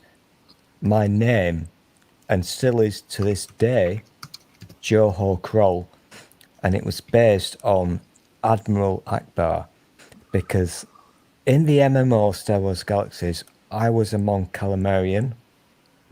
That means nothing to you. It means a fish. And I spent Squid, actually. I spent many years of my life being a fish. Okay. So if Is you that ever fish? see the mermaid fetish? that name, Joho Kroll, that's me. What the hell was that? That's just a text message coming in on my phone. Oh, I it took sounded the like it was. It sounded like it was coming from outside, which is why it startled me. Oh, sorry about that. That wasn't intended. It comes from an old video game called Sword of Fargoal. Huh. Fargoal. From the Commodore 64, but they've got a PC version, so it's a nice little game, actually. Well, my text message sound is actually ripped from Invader Zim. It's there was one episode where one of the other aliens was calling in or something, and they're going, incoming transmission from planet Microb, like that, and I took out the planet Microb and just used the incoming transition. Oh, as you don't my- like this? You don't like the South Park reference there? I didn't get the South Park reference. I didn't even know it was one. Oh, that word, the name of the planet there, is actually a swear word that is not that well known. There's a whole episode in South Park about that. Huh. No, I Yeah, had no idea. I haven't watched South Park since Did he just say a boot wrap? 98, I think, 99, something like that. I just fell out of it, I guess. Canadians are obsessed with boots. Yeah. Boots. Can we all... You know, Randolph just won 3 internets for his awesome impression of You turn the mask upside down. That's what you get. Oops. Yeah. That looks even scarier when they do that. Imagine walking around like that on Halloween. It scare a lot of people. Incoming transmission! That's my incoming text message sound. Oh wow, that's Yeah. actually pretty good. I like that. Yeah, it works pretty well. Although it can get quite annoying if you get several of them at once. I'm not happy with this because Randolph did the most awesome George Takei impression ever. So I think we need to now crucify him and make him say a boot. I think you mean a boat. A boot. Because, I mean, it doesn't sound like a boot. It always sounds like a boat. A boot. Bionic Dance is saying it correctly. Yeah. See? Told ya. Told ya. I know South every- Park, yeah, South Park makes fun of us. They get pretty much everything right. And as a Canadian, I must say I am just delighted that they even notice us. But Well, I mean, I personally love almost everything about Canada except for how cold it is and all the French people. Hey, Kate, Oh, don't make well. me sing the song. Do In the- not make me sing the song. most of the French-speaking people are in I will Quebec sing the and song. Yeah, are I in know. Ontario. I know. I was And- raised in Vermont. Believe me, I know. You know about that. You come to BC, you won't hear. There's almost no French spoken here. Vancouver. You'll hear more Chinese than French here in BC. Vancouver is absolutely lovely. It's like Canadian Seattle. Hey, Yeah, I hey, think we've got more trees though. let's sing a song. There Two once was beavers a are man, better his than name was one. A Portuguese skipper. The girls found him cute. What? Oh, did you mean we should all sing the same song? I This want to song sing sounds the pretty good. beaver I don't know the song. lyrics, but hey, I Doorknob Head is here. I want to sing the beaver song with Kate. No, Purple- I'm not singing that. I might sing "Let's Go to the Mall," but I'm not singing the Beaver song. Let's go to Purple the will mall? not allow me to I do it. love that song. That's such a great song. I've It's never like- heard of it. Really? Have you ever seen How I Met Your Mother? No, that's a TV show, right? Yeah, brilliant show. Love it. But one of the I- characters is Canadian, and she used to be this like Canadian pop star. And there's this song called "Let's Go to the Mall" that was like the really famous one, and it's a lovely song. It really is. Oh, okay. Yeah. I'll have to take a look into that. So if I can get Purple to share this picture, because this is I live in California, and Hang yeah, on. Does the name Robin Sparkles match with that song? absolutely. Oh, Okay, then we I've got the love right one here. Robin I'll listen to it Sparkles. after. Go. So I don't want to cause a copyright strike. We absolutely love Robin Sparkles. Oh yeah, Yeah, Robin- Robin Sparkles was like the character's stage name when she was a teenager. yeah. Her actual name on the show is Robin Scherbatsky. You're confusing Randolph. I Don't do should that. know the actress's name. Right, Kobe Smulders is the actress's name. Kobe Smulders. Yeah, and you know what? Chicken butt. She's got the. Oh, hang on. What? What? Are you dissing her ass? No. No, you've never heard, hey, guess what? What? Chicken butt. You've never heard that. No, I'm British, you dick. Are you? Yeah, British people are uncultured swine. Do they have that in Canada, Randolph? Sorry about that. What was that? Do they have the hey, guess what? And then you respond chicken butt. Do they have that in Canada? I don't believe so. Oh. I saw on a menu at a Chinese restaurant once they had chicken dumplings, but I think they were just misspelling dumplings.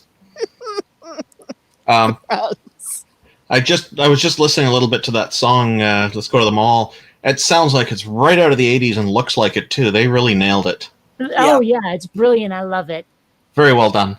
And I've only watched the first 10 seconds of it just now. Mhm. Well, just wait till you get to the robot. Oh, there's a robot in it.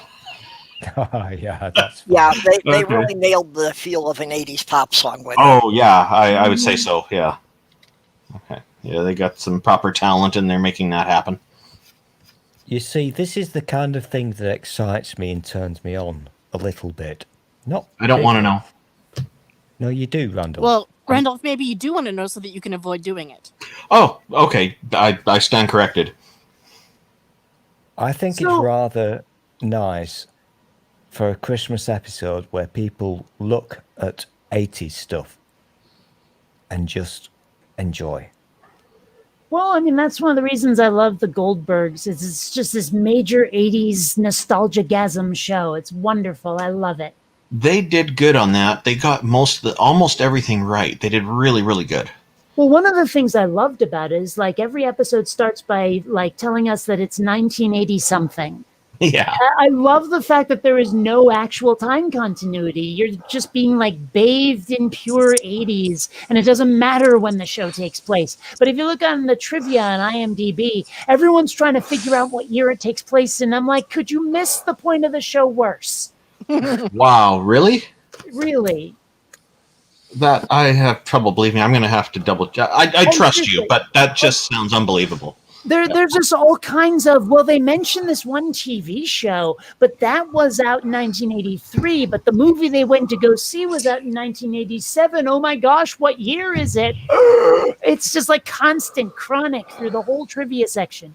Well, And even if you were going to argue about that, okay, they saw the movie in 87 and the TV show was a 4-year-old rerun. What would be the big deal?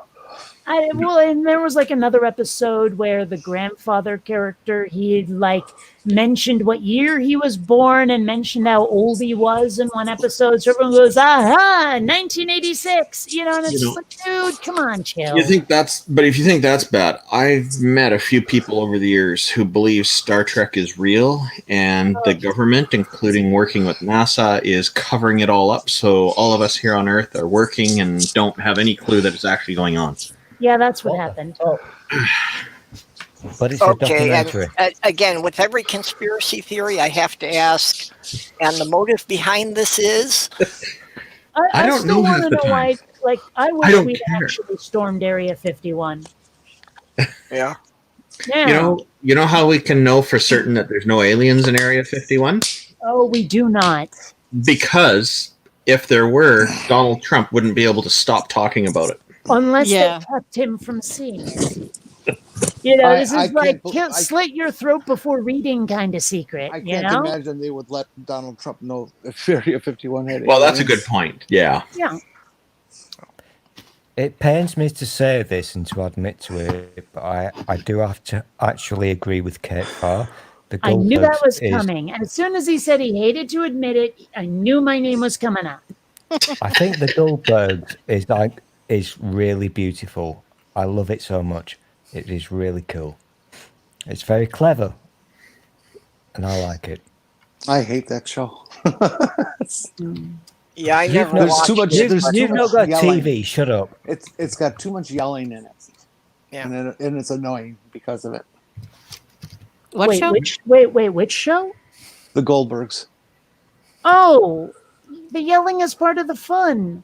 Oh no, that's no. And I guess also part of it is that like the family's Jewish and my mom's side of the family is Jewish, so all the Yenta stuff made sense. That was actually a very funny episode, the Christmas one. That was funny. But these people have never seen it, so whatever. Oh, Doorknob Head's telling us that Star Trek is real. It's a fucking Yeah. documentary. Right. No. You're thinking Trailer Park Boys. That's a documentary. No. I thought it was at first when I turned it on the first time. Well, I normally wouldn't believe that it's real, but if Doorknob Head says it is. It is real. Yeah. So a couple of days ago, I was on my way home from somewhere, and I happened to see something on the ground, and it was like a pink wheelie bag next to a whole bunch of melted records, like they're all warped and stuff. And I thought this would make the coolest album cover. And so I took a picture, and I kept it. And actually, if Perps, you could show it, just sort of like quick and dirty made an album cover out of it, and I think it totally works. Purple? Yep. Could you share with the thing? Because I want to. Yeah, there we go. Wow. I mean, I saw that on the ground and said, I have to take a picture. It was perfect. And it was arranged just like that? Yes, I touched it not even a little bit. I have not Wow. once laid I- any piece of me on that stuff there. That's interesting. Aunt Joe, can you help me with a little bit of a dilemma It here? definitely fits because you're totally 80s and kind of warped. Really, I almost thought this was more 90s or 60s, to be honest. But sure, it works as 80s too. The 80s are probably my favorite decade. It is the best decade. The Far is pretending that Star Trek is fiction, okay? But I know damn well that she can prove us wrong. Okay, well, what you have to understand actually is that Star Wars is the one that's real because it took place in a galaxy far, far away. Yeah, just put the uniform on. Come on, I'm not going to beg anymore. Well, good. I'm glad you'll stop. I see the uniform on screen already. What are you asking for there? There you go. Even Randolf asked. Now, see, No, I can see it there. this is ridiculous to debate if Star Trek or uniform's Star wrong. Wars is real. I mean, it's Let me right guess. in the Battlestar show. Galactica is the real one? It's right in the prologue of the show that Earth is a colony from Battlestar Galactica. I knew Battlestar Galactica was coming up. I knew it. You know, if a fight breaks out, we're going to have to send in Buck Rogers to make the peace here. Oh God, was that ever a bad show? Oh. You know, I really want looked to modern. finally finish watching Space 1999, but I cannot get past the disco theme song. You love it. I hate disco so much. You have no idea how much I hate disco. In fact, almost all the music out of the 70s that wasn't rock and roll is garbage. I'll So make what you kind a of deal. music do you skate to? Hey, Well, Kate, there's a I'll lot make of you a pop deal. punk in there. There's a fair amount of like 80s hair metal, and Okay. I actually have a playlist called Blades of Wheel, and I don't know if you get that reference. There was an old NES game called Blades of Steel, and it was a Okay. hockey game, and I figured, what the hell, Blades of Wheel? And let's see, what do I have? Well, it's 39 tracks, so I won't read all of them, but you know, there's like All the Small Things by Blink 182, How Do You Do by Roxette, Love Is All Around covered by Joan Jett, The Middle by Jimmy Eat World, that kind of thing. I'm And a just lot gonna of pop- like Blink 182 and Nerf Herder, that kind I'm of just stuff. going to put this out here. The theme tune for Space 99 is you can't get in trouble for playing that. So, Kate, if you want to get dressed and ready, we'll wait. I thought you were done begging. Come on, tell the truth. Well, I never and stop begging. to be He's honest, he's I a sub. think, All he does is big. if I recall correctly, I think it's Stool's turn to wear the uniform. Yeah. Oh, the short skirt type. Don't ask him to. You might actually tempt him. Love that, don't you? You know, there was Yes. actually a name. I can't remember what it is now, but there was a name for that weird dress-like uniform that they made a couple of people wear in Next Gen until finally someone said, no, it's creepy, stop it.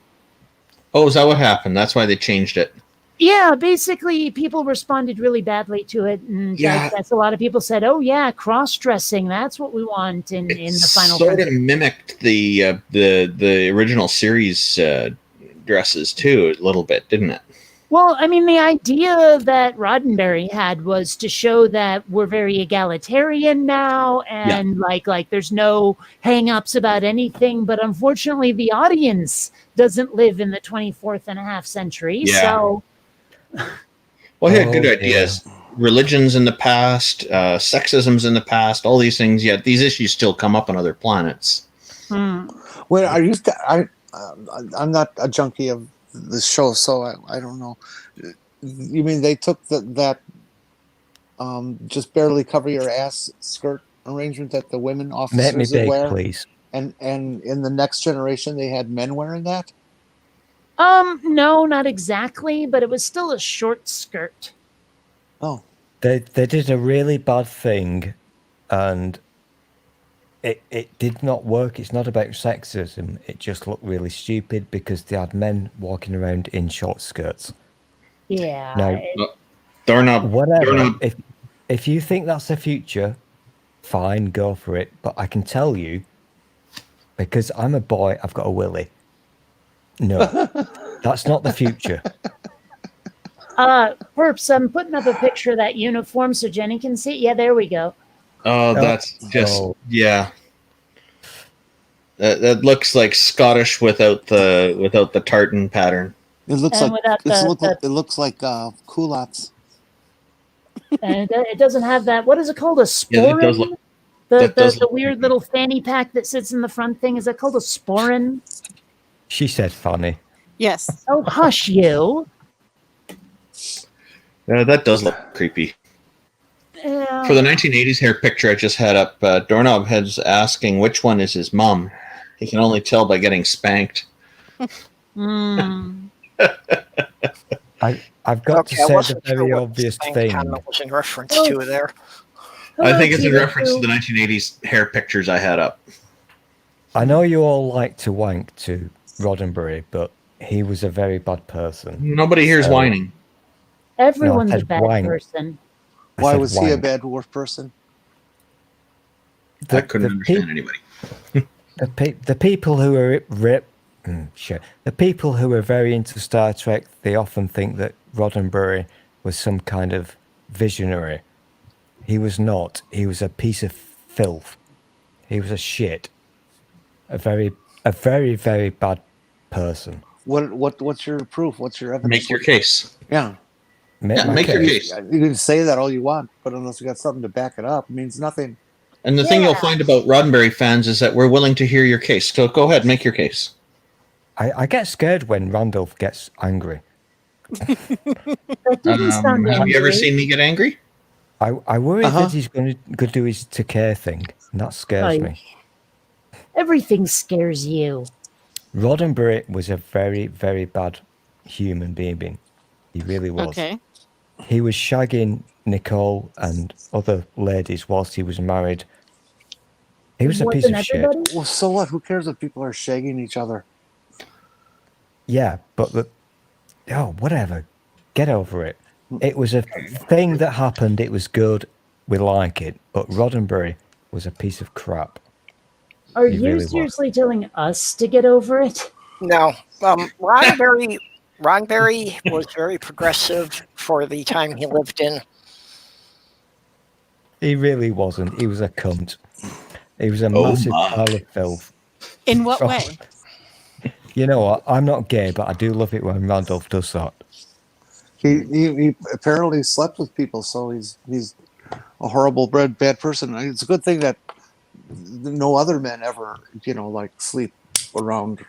You're kind of missing my point. This was in the 50s and 60s, and he was your hero. He was shagging around, and he was doing bad things. Well, What the bad only problem I things? would see with him shagging around is if his wife didn't know about it. His But wife, if his That's the only wife way was I'd see it okay being with a it, problem. now, his wife very did know about President it. Kennedy was shagging around. His wife Franklin knew. Delano Roosevelt was shagging around. Winston Churchill was shagging around. and if Who he was in cares? an open relationship with his wife, what business of it is ours? Like, Right. I don't recall this ever being publicized anywhere, but like, what are the other reasons, let's say, because that one's a really hard one to judge with the information we have. But I mean, like you're mentioning there's other reasons. Yeah, well, Okay. and from interviews that I've heard, women who worked on the show thought fairly highly of him. Yeah, there's one lady was talking on CBC radio a while ago about how she was a writer for the show, but they just put her by her initials as what she requested, DC Fontana. and they honored it. Huh? DC Fontana. That's the name there, yeah. And she was really quite delighted to be able to do so much writing for them. And wasn't Yeah. Roddenberry's wife the voice of the computer? She was, and Yep. that's why she knew about Roddenberry's affairs, because she had access to all of the internal sensors, and she never forgot anything, and That's Purple. very clever. I like that.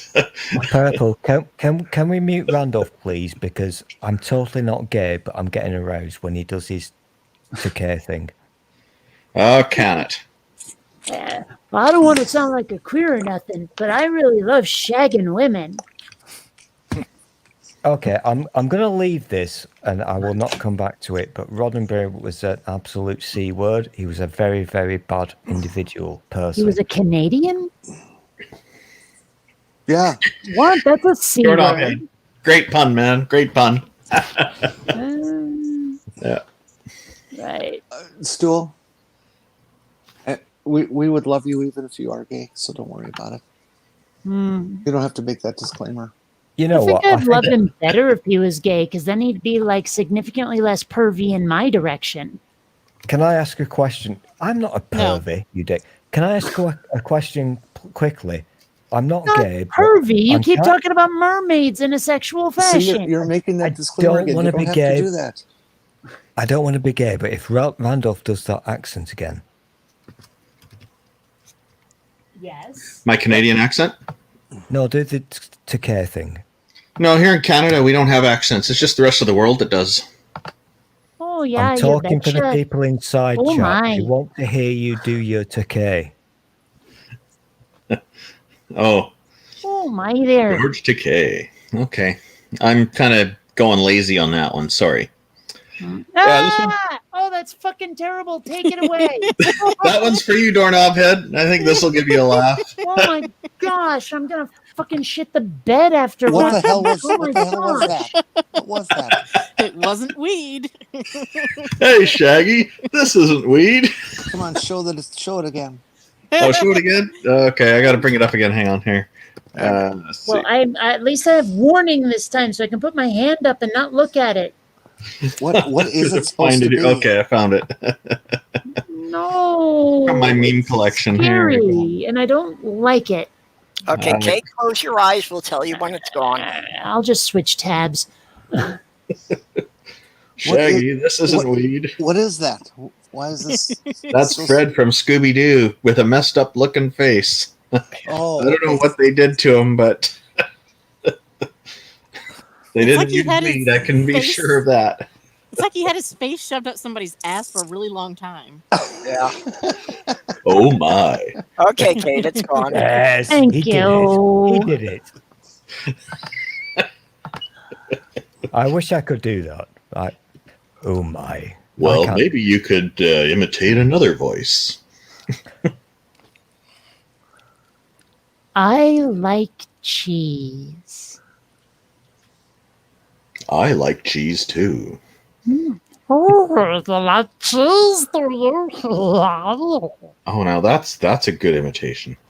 Yeah, I'm not even sure what it's supposed to be. It's not really Yoda. It's probably closer to the jackalope. I think it's that fairly recent character, Disney character, some kind of space alien on a Hawaiian island or something. What, you mean Stitch? Stitch, yeah, sounds a lot like No. Stitch. Maybe a little, but I was still going for the jackalope, I think. Sounds a lot like Stitch. You should Okay. compare. Yeah. I Well, think- regardless, it's one of the few cartoony voices I know how to do. sounds great. Do you think I would get more subscribers if I got a soundboard where Randolph said random things in a George Takei accent about cheese? You might get more than 0, yeah. I don't think I've got most people know the 58. connection between George Takei So and speaking of and- cheese, we and- have and Cheese cheese. Mondo joining us. We have Hello, what Cheese now? Mondo. Hey. And tea with stew as well. Laredo Schindler? Oh, I see. Tea with Sue, sorry. You know, okay, I know what Mundo Stuttering means. Chris. I've Mikey. heard people Hey, say Mikey's here. Mondo Hey, Mikey. awesome. Mikey Famine. But I don't know, like Mikey's here. cheese Hi, Mondo. Mikey. Hi, Mikey. I'm trying to translate that, and it sounds like Cheese World or possibly Cheese Really Cool. I don't know which. Mondo, Mundo, I can't tell the difference. Stack tie with cheddar, jack. Stack tie with cheddar, Colby Jack, and mozzarella. The Cheese Mondo, available wherever the shills are found. Well, I know which Cheese- cheese is Stool's favorite. Oh? Jack.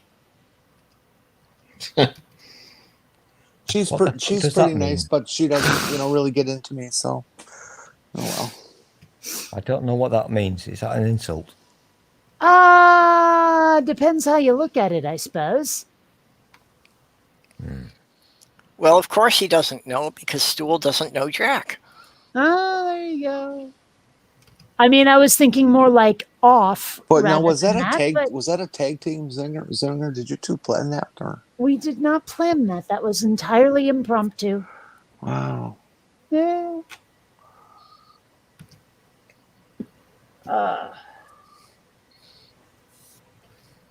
Oh, hey, this rendering's going faster than I thought. This shot will not be done before midnight, but it's getting close. Oh, that's good. Yeah, it's only 90 frames long, though. It's just a really complicated shot. You doing this for one of your upcoming videos, or? Not Oh, as please upcoming as do one not might ask like. her It's actually questions. oh, stop that, you. It's actually for the big animation I'm making. Well, hell, why don't I just show you the coming soon poster if I can get Perps to share this for me? Wow. Randolph. Hey, Mikey, I like that. That. It's for that. Quinn. Oh, this poster looks awesome. Thanks. I actually totally ripped off the format from a Guardians of the Galaxy poster, but it works. You know, I see this, and the first thing I'm thinking is, I'd like to see this, and I bet my kids would probably like it too. Well, it's going to be a while because it's a 43-page script, and I'm on about page 9 or 10. But Okay. we're getting there. It's about 5.5, almost 6 minutes long now. So, If my voice works for any of your characters, just let me know. well, I might need some extras at some point because there's a big battle scene with a bunch of unnamed characters who need to go oof and grunt. Yeah, But I'm all happy the to help actual out. like all the actual speaking parts have already been cast and recorded. I have all the actual dialogue I need now. So yay! The only thing I'll ask is, I ask is that my name get included in the credits somewhere. That's all I need. Hey, Well, it won't Hey. be the opening credits because those are I finished. can But do. I know, can the go end one credits. better but for you. yes. If I I can use go you, one you will be in better. the creds. That's awesome. I think we Hey. should all Love talk to at be the a part of same that. time. If we just all keep talking, then it'll all be. Oh, I'm talking now. Well, Yeah. yeah, but I thought you would keep talking so that Stool couldn't. Oh, Ah, yeah. What? Yeah, I know what you're doing, Dix. So here's the thing. I would do it for free without a credit. The Canadian down there. I'm doing I it mean, for free. Who the hell wants a Canadian doing a voiceover? I mean, that would be the most boring thing ever. Would it? I could bring vibrance and fun and sex to your movie. Dude, you're a sleeping pill. Can you speak faster than that? You could speed it up. About Well, you double. know, the thing is, I actually heard some people from a non-English speaking country bitching about how slow English speakers speak. Apparently, we don't have a decent pace to our speech. And I have to admit, there are times where people speak so slowly, I literally get the conversational equivalent of road rage. Oh yeah, yeah. Doorknob had started this. It's I think they're making fun of pigs in space from the Muppets. Yes. I'll There dress you up. go. In post, you can run Stool's voice through a filter and just speed it up to 1.5 times. I could Was totally. no that's what change that in means. pitch. Okay. Are you actually calling me, you dirty bastards? There's a Canadian in the room, and you're calling me boring? What the fuck? Yep. Actually, I just said you speak slowly, but okay. There was an old TV show called Night Court, Oh, had I one have it on episode. disc. and they had an episode of one guy came in. He's very slow in his speaking. And they said, "Okay, you can talk," and he very slowly said, "I'll then be I brief." switched And it took forever for him to just say those 3 words.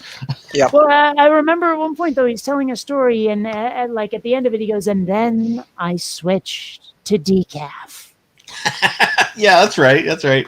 Brent Spiner also showed up in a couple episodes in there too. Yeah, Yes, he was playing and so Bob few Wheeler. people recognize him in that. Oh yeah, Yeah. he's got a distinct look. Well, Well- it's just most people who got to know the character of Data just can't connect those two characters as being the same Oh. person. Yeah, I mean, because he talks like this hick with his IQ in the room temperature range. I mean, Yeah, he plays those roles so well. He's a good actor, actually. Yeah. Although, honestly, those are the only two roles I can think of where I actually saw him in one. Yeah, those are the only things I know from him too. Like the Star Trek one, he did brilliantly well. He brought a lot of humor and practical jokes to the set behind the scenes, as I understand it too. He was in Independence Day. You're right. That's Okay. right. And he did play himself in a couple of episodes, or at least one episode of The Big Bang Theory. Well, and in Oh. the Disney's animated series Gargoyles, he played the character of Puck, which was very much taken literally from Puck from Shakespeare. Huh. I did not know that. But one of my favorite lines from Night Court is where, like, you've got this CIA dude and this like Russian KGB dude, and they're arguing back and forth. And the CIA guy goes, your mother wears combat boots. And the Russian dude gets this confused look on his face. And he's like, only during field maneuvers. You know, it's just like, oh my gosh. The insult failed. Yeah. That was such a brilliant show. Yeah, it was really I funny. love it. The Disney Gargoyle series actually had most of the major cast members from Star Trek Next Gen in it, because they had cast Jonathan Frakes as being the initial villain. So as they were recording, every time they need a new voice, he was pulling somebody he had worked with on Star Trek in.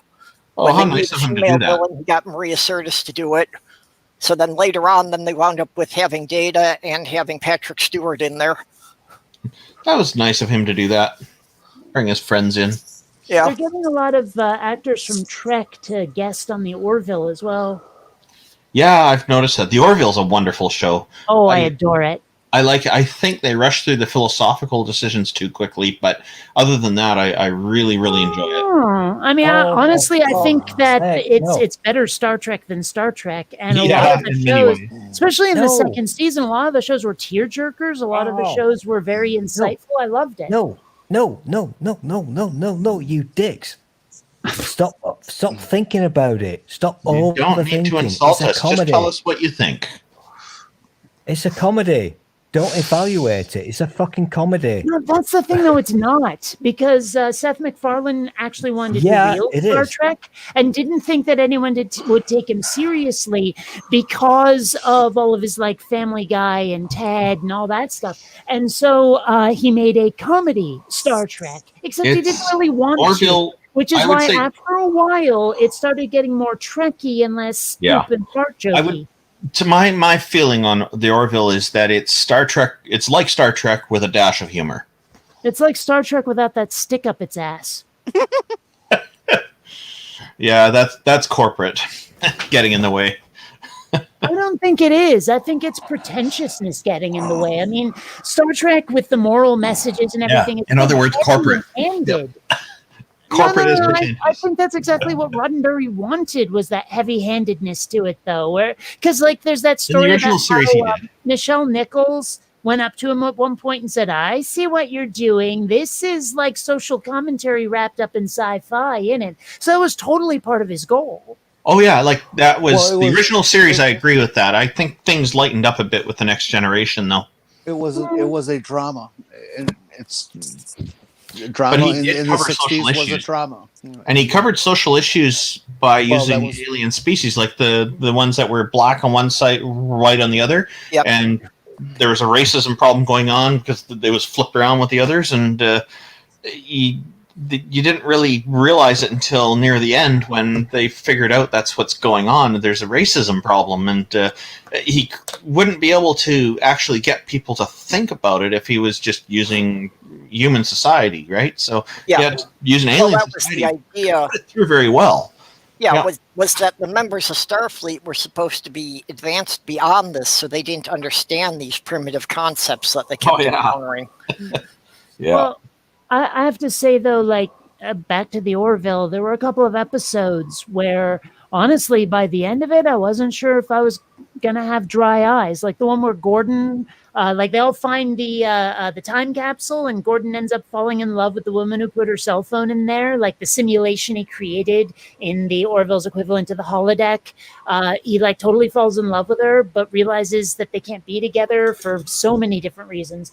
But I mean, it's a brilliant episode, and it's actually I don't know. It's really heartfelt. I loved it. Just Yeah, saying. it's good quality television. Yeah. Yeah, Neil is also a big fan of the Orville. He and we both really like it. Oh, that Neil. I know too many. Neil, the 604 atheist. Yeah. Well, Guys, it's can be- funny because my first thought was Hi, DeGrasse Neil. Tyson. Yeah. Well, I hope he's a big fan of it too. I wouldn't be surprised if he is, Yeah. given the work he's already done with Seth MacFarlane on Cosmos. I think you're all dicks. Love the shows, that's fine, but don't put the creators on a pedestal. Roddenberry was a dick, like it or not, and he was It's a massive just dick. television, man. Come on. That's what I'm saying. Television is okay, but don't put Roddenberry on some kind of pedestal. He was not a visionary. He was a massive racist, sexist, bigoted pig. He was a shit. Yeah, All right, you'll have to bring up some evidence for that. You're really I was jealous. just going to say, you're going to have to back up these claims because, you talk the talk, walk the walk now. You're really jealous find, that he got find sex and some you didn't. articles or some interviews of people that worked with him that would support that. Yeah, because this is the first I've heard of it. Wow, really? I've heard Yep. other people say it, but not anyone who was on the show. Yeah. Okay. Or anybody who had evidence to back it up. Okay. Well, So you look at somebody like Harvey Weinstein. There's tons of evidence against him, and lots of people who worked with him having problems there. Oh, hey, Mikey. Unfortunately, we're full up right now, so unless somebody drops out, we don't have another seat. I'm guessing it's going to be me who's I've said a bad No, thing I'm about not. Star I'm not Trek. going to push anybody out. I could drop Well, out. I'm probably gonna leave soon, but not yet because there's Yeah, something. but before you do, Kate, I'm not putting She's on the not putting uniform. uniform Shut on. up. put the uniform on. Come on. Yeah. Do you not understand consent? I think it's more basic like that. I think he's got to understand boundaries. Really? Me? Yeah, I'm starting to think that might be the problem for you. Because usually when people say no, that's enough for Yeah, most people. You can't keep pushing after somebody's already said no. Plus, I have something that you folks definitely need to hear. See, if Stool could talk at a decent pace. I think you're all dicks. Love the shows, that's fine, but don't put the creators on a pedestal. Roddenberry was a dick, like it or not, and Okay, that Oh my. is Stool speaking at a reasonable pace. all right. I'm gonna. Okay. I'll You bob can't. out and let. I'll bob out and let your new person in. If you really, genuinely are not aware of how much of a massive dick Roddenberry was, that's fine. If you don't want to believe me, go for it.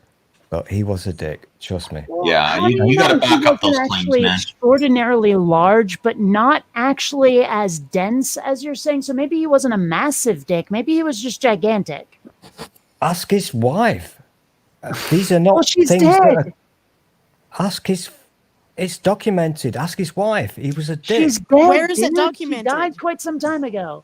You're in the presence of people who value skepticism and critical thinking. You're gonna have to back that up.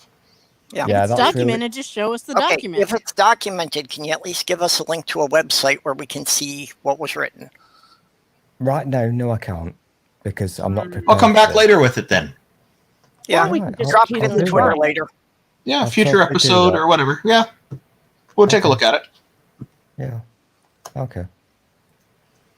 Mm. Right, I think everybody's just upset that you don't have evidence, not that you're saying he's a dick. Yeah. They're just upset that you don't have evidence. No, we're not upset. We're just saying give us the evidence, or we don't see a reason to believe it. I'm not even paying attention.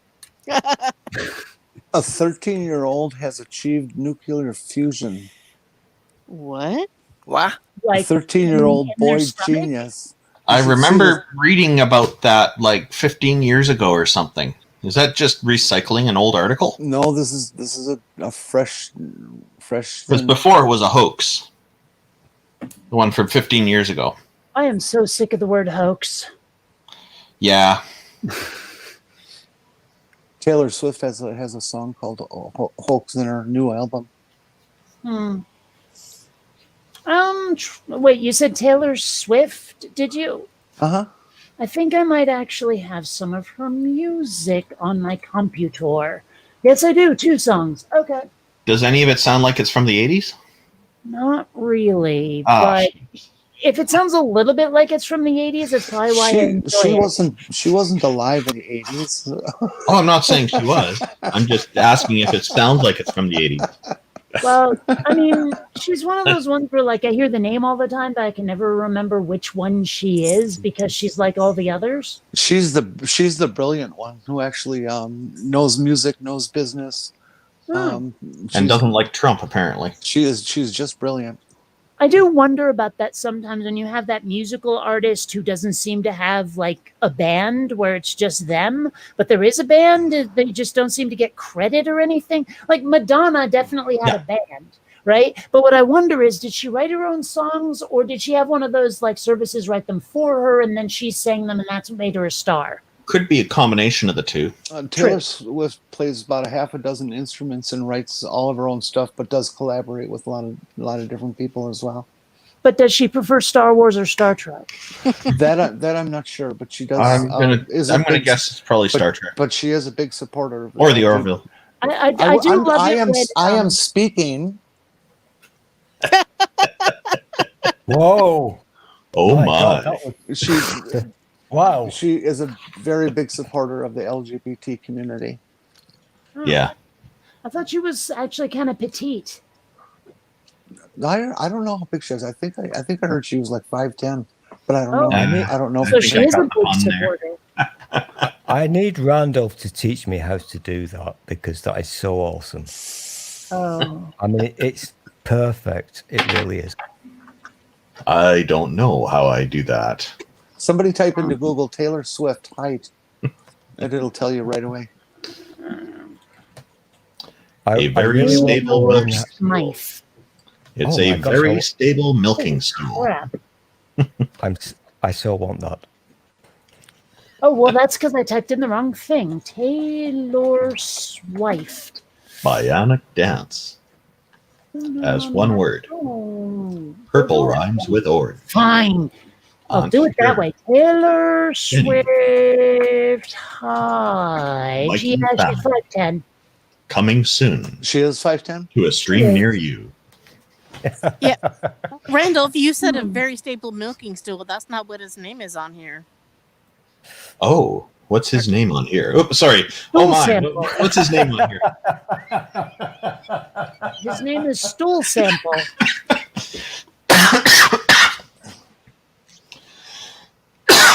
Okay, Mikey Fam has been making some comments in the private chat. Oh, gotta take a look at this. Just as far as Taylor Swift being very, very, very corporate. Okay, yeah. So what, is she supporting Trump then?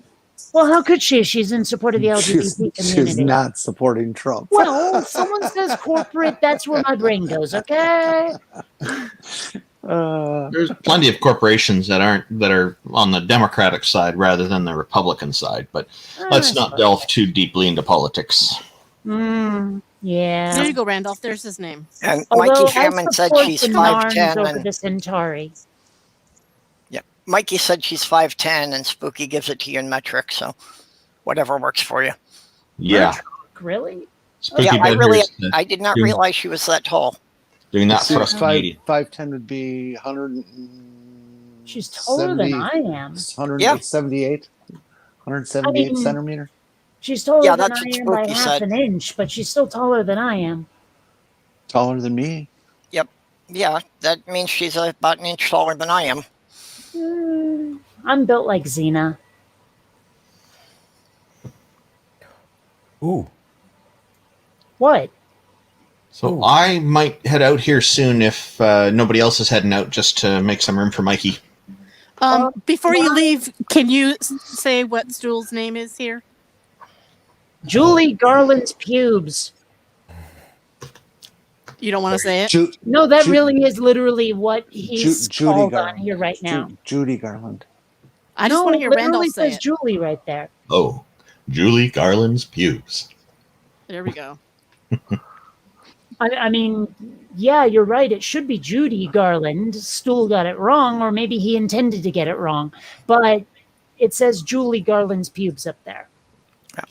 Which is a Now, very for all I know, strange Judy name to Garland had a choose. sister. Randolph, you should do a recording of George Takei's famous think we lines need from to get- from Star Trek. We Oh, need yeah? to get And put 'em Randolph together. a gig. We really do, because Randolph can do the voices. Is my imitation actually that good? Yeah, it is. Yes, It's it actually wonderful. is. Yeah. Oh, Yeah. It's wow. like right on. So Oh, Mikey's wow. saying that she doesn't write a bunch. She might have ideas for things, but there's no way she can write the same thing she performs.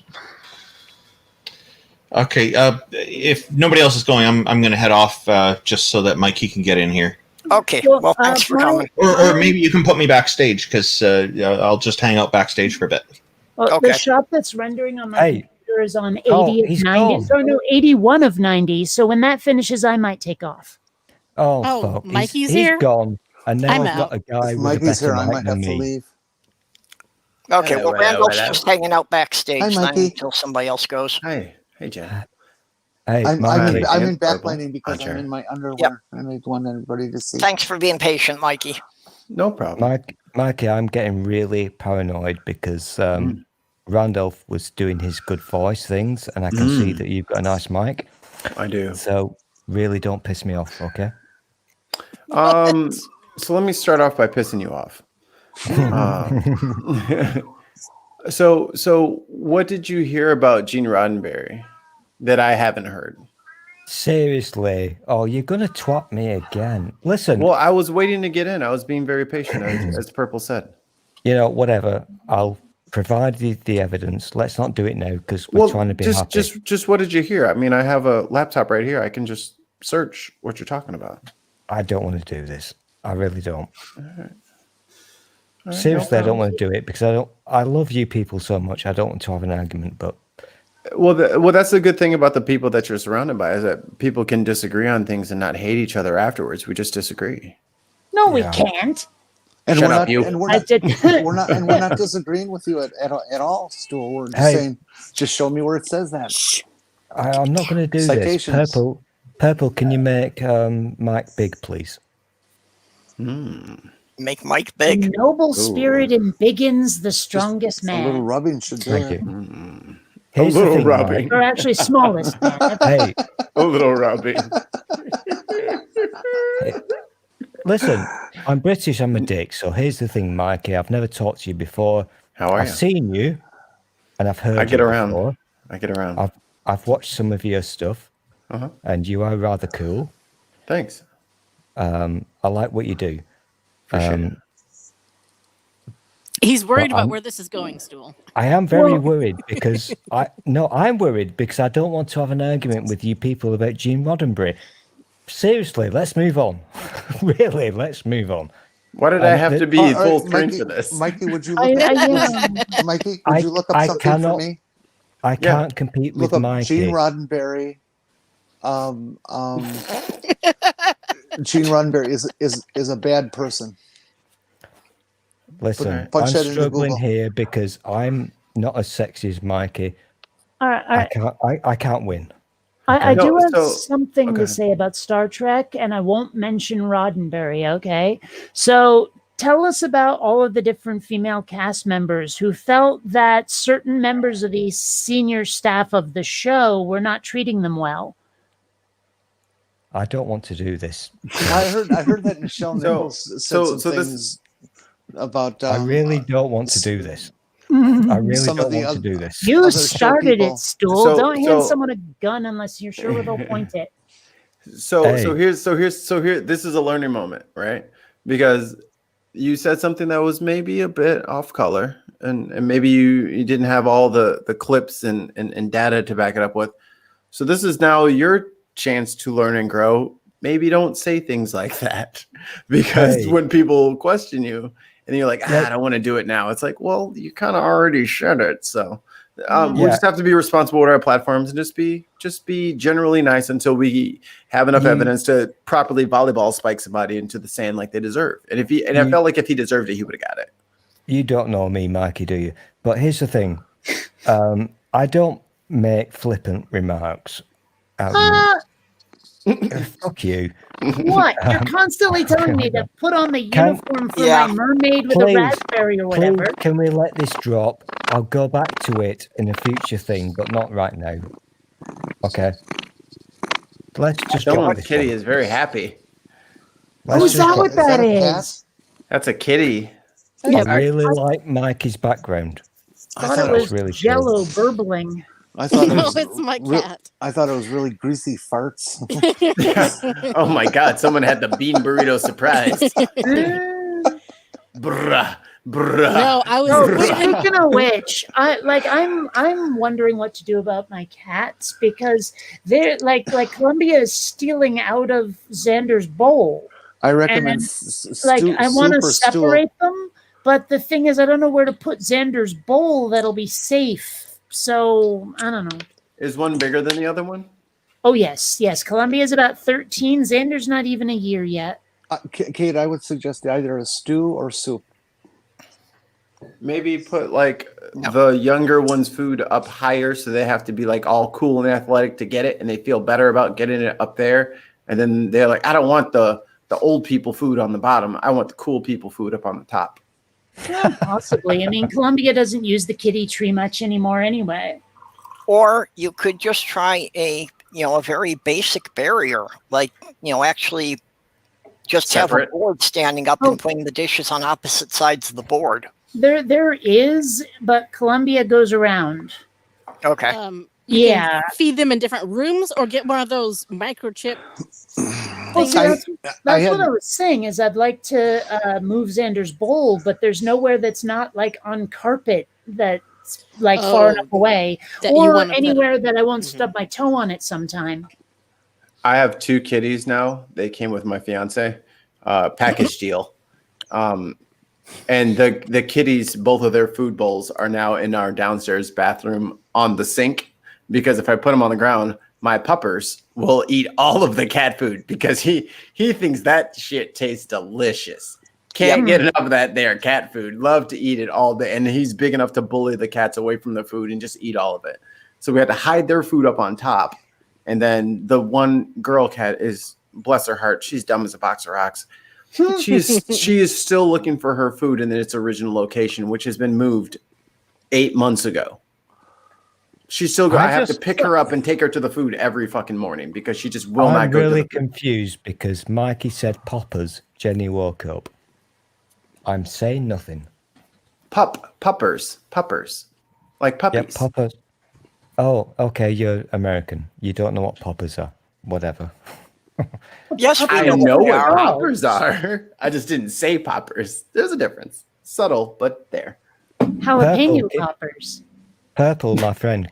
Can you make Mikey bigger for me, please? Because my here we Crying go. out loud, not again. No. Do you have a crush on him or something? No, You want me He for has a you want me crush to on scream everything, now? and I don't say everybody, I mean everything. He wants to trying to be do the friendly. entire world. Mikey is I'm highly trying to be crushable. friendly. I'm a friendly bloke. I don't make too many waves. I do make them, but not huge Trying to be a ones. good boy. So, Mikey, I'm nosy, okay? I've never talked to you in a live situation before, and the reason that I ask why you want to be made bigger is because I'm a nosy fucker, and I want to know about your mic. That's all it well, is. then you I can, don't. Looks like I a do blue not Yeti. want to fuck you. yeah, just ask me. It's a blue Yeti. They had a black edition, and I got that. It came out a couple years ago. Okay. The And I reason have ask is a boom. I have a boom that came with a pop filter. I think the boom and the pop filter came together for a set. I think it was like $20. It's real cheap. I am. Well, It's you know, very it simple. looks like I an asked- upside down version of my rig, except I took the pop filter off because it kept getting in the way of the camera.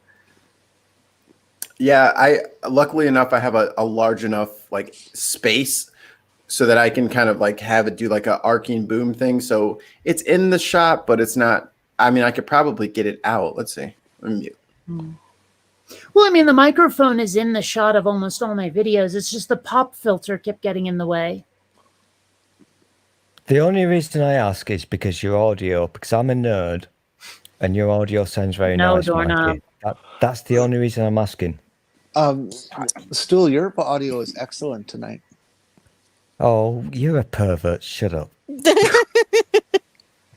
Well, I mean, okay, your audio would be pretty good if someone else was speaking. Fuck you. No, I win. Are you ready yet, Kate? Because you're going to go soon, so before Mikey goes, let's do it. And a 1, and a 2, and a United States, Canada, Mexico, Panama, Haiti, Jamaica, Peru, Republic, Dominican, Cuba. You're not joining in. You told me to, and you're not joining in. I will make You it had happen. one job. You know I'll make it happen. Hey, Mikey, here's the thing. I'm kind of the boss here, so I'm going to get... Oh, that's brilliant. I love it. You are so funny. Oh my God, where do you come up with these? He's also muted. I like that part too. Yes. See, if he thinks he's the boss, he needs to realize he's running the control panel. Mm-hmm. Gotta know where your marmalade is buttered, my friend. I don't think that's how that goes. I like it though. Or Vegemite. What's your poison? What's your poison up there, Stool? Marmite is dried baby diaper scares. I'm not. The Vegemite smells like some woman hasn't washed in 5 years is what it smells like. Ew. Well, this is what I'm saying. It's grody. It's not a pleasant aroma. 24 hours isn't a pleasant aroma. 5 years, Shit. my God, that could kill. Well, you can see why I won't eat the stuff. This is hurting my head. Here, Mikey, I'm very sorry that you've been drawn into this nonsense. I came voluntary. I'm very perturbed. But Purple, one of my best fucking... I don't know what he is, but what muted me. It was for a joke, but you did tempt the crown, and the crown had to crack the whip. That's the risk you run when you go for the crown. When you said like for the that. boss. The whip must be cracked to remind the rest of us subservient plebs that purple is in control here. Plebes. Plebes. Plebs. Plebes. Plebs. Plebes. Okay, let's settle on proletariat. Proles. All the proles. We all know that purple is king here, and we all kiss the ring. You chose to rise up against the king, and the king smited you with a mighty blow. You're lucky you got away with as good as you did. You could have been like, I don't know, burned at the stake or some shit. Hey, here's the thing. I know could that have you booted him out Americans don't altogether get and brought Randolph what back you in. say. but- I kind of like Mikey. He's funny. So somebody, however you do this, put his Twitter thingy in. I'll follow him. He's a funny bloke. I'll put it in the chat. I'm a mod. I'll put it in there. You can see it. I am curious, though, why it is you have 2 mics. Yeah. Well, I do add everybody's links to the description. No. I don't have 2 mics. Yeah, you got the one you're talking into and the one you're talking out of. Oh, I got you now. No. There it is. It's I a was terrible joke, I know. But it's after midnight, so I have an excuse. Like when I do vocals for like singing, I was like, there's no way this is in the shot. Like there's no fucking way she saw that. Like that's bull, right? That's I was like, there's no way. There's no way. Did you see that on the news tonight? The guy who was Ruth Bader Ginsburg's trainer went to see her lying in repose and got down and did push-ups and I saw that. I didn't hear that's about pretty that. cool. Yeah. Why did she do push-ups? Oh, because she's her trainer? That's He was her trainer for 20 years. I don't know why I thought she was trained by a chick. Weird. Hey, I'm really stupid and dumb and British, so do we have to shoot the black guy? What? You have to do what? What? Pardon? That was Which one? Did you say shoot? It that was sounded a like joke. Why It would was a you- joke, you dicks. But it's not It was a even fucking funny. joke. It Yes, was a I didn't hear joke. what you said. We don't even know which guy you're talking about. or why you would shoot him. It's like there's no context to make it funny. Did you say Am I shoot? seeing something different to you people? Yeah. I'm guessing I apparently. am. So the question becomes, and I got this, guys. Thank you for your advocacy. So the question becomes, why Oh, is God. that? Sorry. Why is that funny? And who is it funny to? Sorry, I see something different than you do. I've just learned, and I apologize. I retract. I'm so sorry. I apologize. Oh, okay. At the I at the just didn't moment, hear what he said. at the moment, It was more off. confusing than anything. Like everyone's Yeah. like, "What did you mean?" Like maybe I missed the joke. So like like we're all digging for extra information Like- to understand it. All right. Did you mean Okay. shoot with a gun or shoot with a camera? Oh fuck me! It was a joke. I gave up. Forget it. All right. I think apologize. you I wanted to shoot retract. him out of a cannon. Oh shit! What a fucking job that was. Like they literally pulled some bloke off the street and said, "Hey, I got this cannon and I got this net. Well, I'm gonna it's have you not put a on this real leotard cannon. and I'm gonna blast you 200 feet across this thing into this net, all right? And it's gonna be perfectly safe. And I will give you $3." 3. It does sound like fun if it's safe and not too loud. But there's always the chance that you just don't get to the net part and you get to the like pole of the circus tent part. Yeah, like what if you overshoot? Yeah, like if you just don't even touch the net and you miss the net, Or the possibility that somebody didn't get the stakes in right that are holding the poles up for the net and it collapses when you hit it. you and the net just go careening into the pole. Just, ugh. I don't know. I don't. I love We're the talking about fly. salesman. I love the fly on Pence's head. The flying If you've Pence's been in the head? green room, I must Mikey, have if missed you've been something. in- When did Pence's head go flying? A big old black fly landed Oh, on that! Yes, Pence's that was funny. white hair Oh, and that. stayed there for 2 minutes. Well, you know, there was a pretty fly on a white guy. That was the name of my show today. Yeah? I named that was we recapped the VP debate, and that was the name of the show today. Pretty fly for a white guy. Well, I've been making that joke since the debate, and like I seem to have been the only one who found it funny until right now. It's become a Halloween costume. The debate fly wig is now selling for $49.95. Oh, The White Pants Halloween costume. Bionic Dance! We just missed our opportunity. We could have been right there at the ground level making those wigs with the fly in it, and we God. missed I it. know. It's too late Although now. I do have my grammar police costume, so I'm probably wearing that if I go out for Halloween. I'm just gonna walk around saying "you are," just "you're." Hmm. I'll just be Well, I mean, a grammar felon. I have a hat that says grammar police. I have a t-shirt that has this big badge on it that says to serve and correct. And I have a shoulder holster full of red correction pens. The red. Did you say a big badge or a big badge? Badge. I was getting It's a confused. there. badge. It is what police getting officers confused. wear. It starts with the letter B, the second letter of the alphabet. And yes. Anyway. Along similar I'm a huge lines, fan of my Bionic Dance's shot big just badge. finished rendering, so I'm going to take off, which means that, other people can come in, and I think that Randolph is still around. So Yep. I'm going to make like a baby and head out. I will Okay. catch you evil Gross. geniuses later. Yep, we'll catch you later. Yeah. Have All right. fun. Bye. Bye-bye, Bye. Kate. Hey, Mikey, before you can be initiated, and that's a really big word. I was some asking people, the yeah. people. I was fuck off. I was asking the people here earlier what their favorite Christmas song is. So you've got to answer this question now. Don't sing it. Just answer the question. What's your favorite Christmas song, my friend? That question is so 2 hours ago.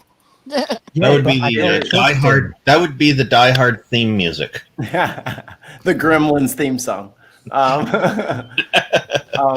But one of my favorite Christmas tunes, even to this day, even though I'm no longer religious, would have to be Silent Night, just because it's a very well constructed piece of music.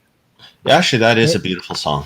My favorite. It is a beautiful song. Is Oh I Holy, like slow, dirgy types of songs. Sorry, Jenny. my favorite is Oh Holy Night if it's done a cappella. Yeah. Patty LaBelle That's a used to good do a thing, version yeah. You know, of the that South kid Park was rendition of "Oh Holy Night" with Eric Cartman singing is quite brilliant too. Who's doing that? Is that Jenny doing that? Yeah, that was Jenny. No, that was not. Jenny! Who Jenny, did you that? got pipes. I repeat, that was not me. What? There's one I've been working on. In high school, we did the Boys to Men version of Silent Night, and to this day it's still my favorite one. Back when I was a little choir boy singing in the high school choir. Yeah, but those days are long gone. I as soon as I graduated, I went straight into fucking death metal and started screaming for bands, and I did that for like 3 years. So that was fun. The thing is, if you can't appreciate a good Christmas record or song, even if you're not religious, whatever, you're nothing to me. You can fuck off. So if I write you like a perfectly crafted song, but it was about raping babies, would you still say still a good song? Would it be played on the organ? Sure, if that's what tickles your fancy. This is just sick. What kind of organ? Okay, this is going weird. That's what I'm saying. So Well- the context of the songs matter. So as much as I detest Christianity and its beliefs, Silent Night is still pretty to me. But overall, that's why I don't celebrate holidays anymore, and I've given up all that stuff because That's where I'm coming from. The underlying You message is so toxic. You don't have to be religious. There are good songs out there. There are good buildings out there. You don't have to believe in the nonsense. Well, you can but you would be foolish to act like appreciate the good things. But you'd be foolish to, and this is something I meant to touch on earlier. Like you were talking about Gene Roddenberry, but Isaac Newton was a horrible racist. Yeah, he was. Yeah, but Awful. I'm not going there because you guys hated me. You're hating me so much for doing what I did. No. No one's hating you, but they're just questioning you, and that's perfectly that's good for a friend group to be able to do, to question each other without everybody getting all bent out of shape. And this is now twice at least we're just questioning. Yeah, it's just like if people ask you things, it doesn't mean that they hate you. If anything, that means that they care about you. Because if there's people out on the internet talking bullshit, I don't even bother interacting. But if I see one of my friends talking bullshit on the internet, I will take the time out and make sure that I address my friend because I want them to be as accurate as possible. You know what I mean? Talking bullshit is no, Jenny, shut up. You dick. Do not tell Jenny to shut up. You watch yourself. That is my friend. Go ahead, Jenny. How dare you? Be polite. I'm shutting up. That's not Jenny. nice to Jenny. No, I'm Hey, done. Jenny, I'm done can you talking. just, if you can pardon me for 1 second, Jenny, can you explain to my new friend, Mikey, that I'm a dick and I don't mean what I'm saying? You know, it's kind of a laugh. But you're the only one that gets to laugh at that. Too That's not far. fair. That's not fair, though. That you're the only one that gets to laugh at it, and then everyone else has to just like suffer through it. That's not fair. Oh, okay. So whatever. I challenge you to up your humor game, up your humor chops, so that you force everyone to laugh at everything that you say. That's the challenge of being a comedian. Like I tried stand up. It's impossible because I can't remember shit. I can't go up there and like have like a thing. But since I've been doing this YouTube thing, the challenge of being funny on the internet is you have to find something that's funny to everybody all the time. And it's almost impossible. And you miss a lot.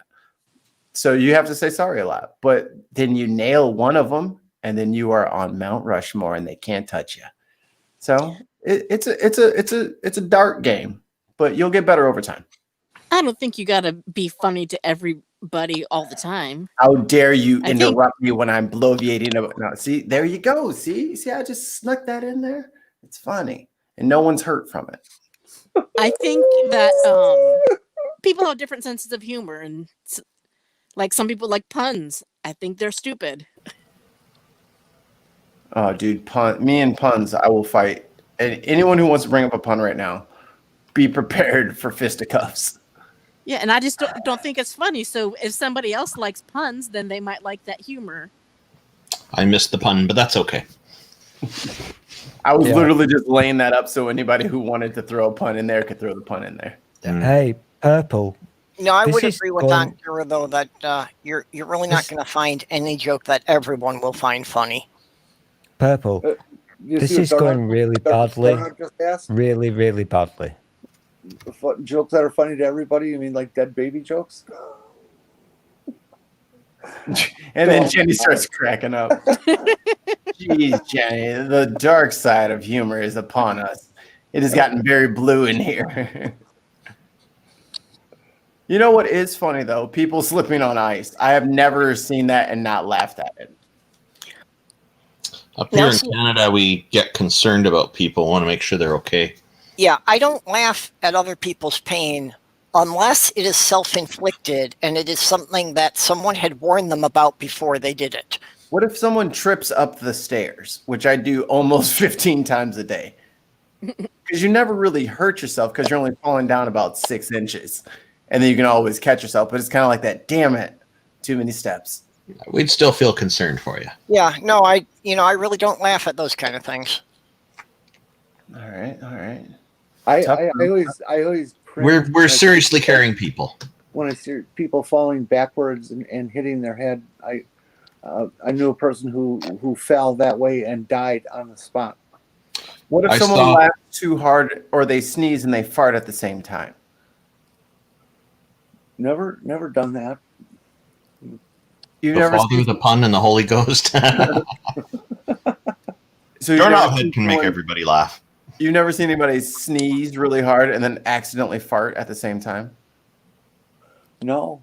I'm going to the interweb right now. Uh-huh. That is comedy. How can you see an invisible gas?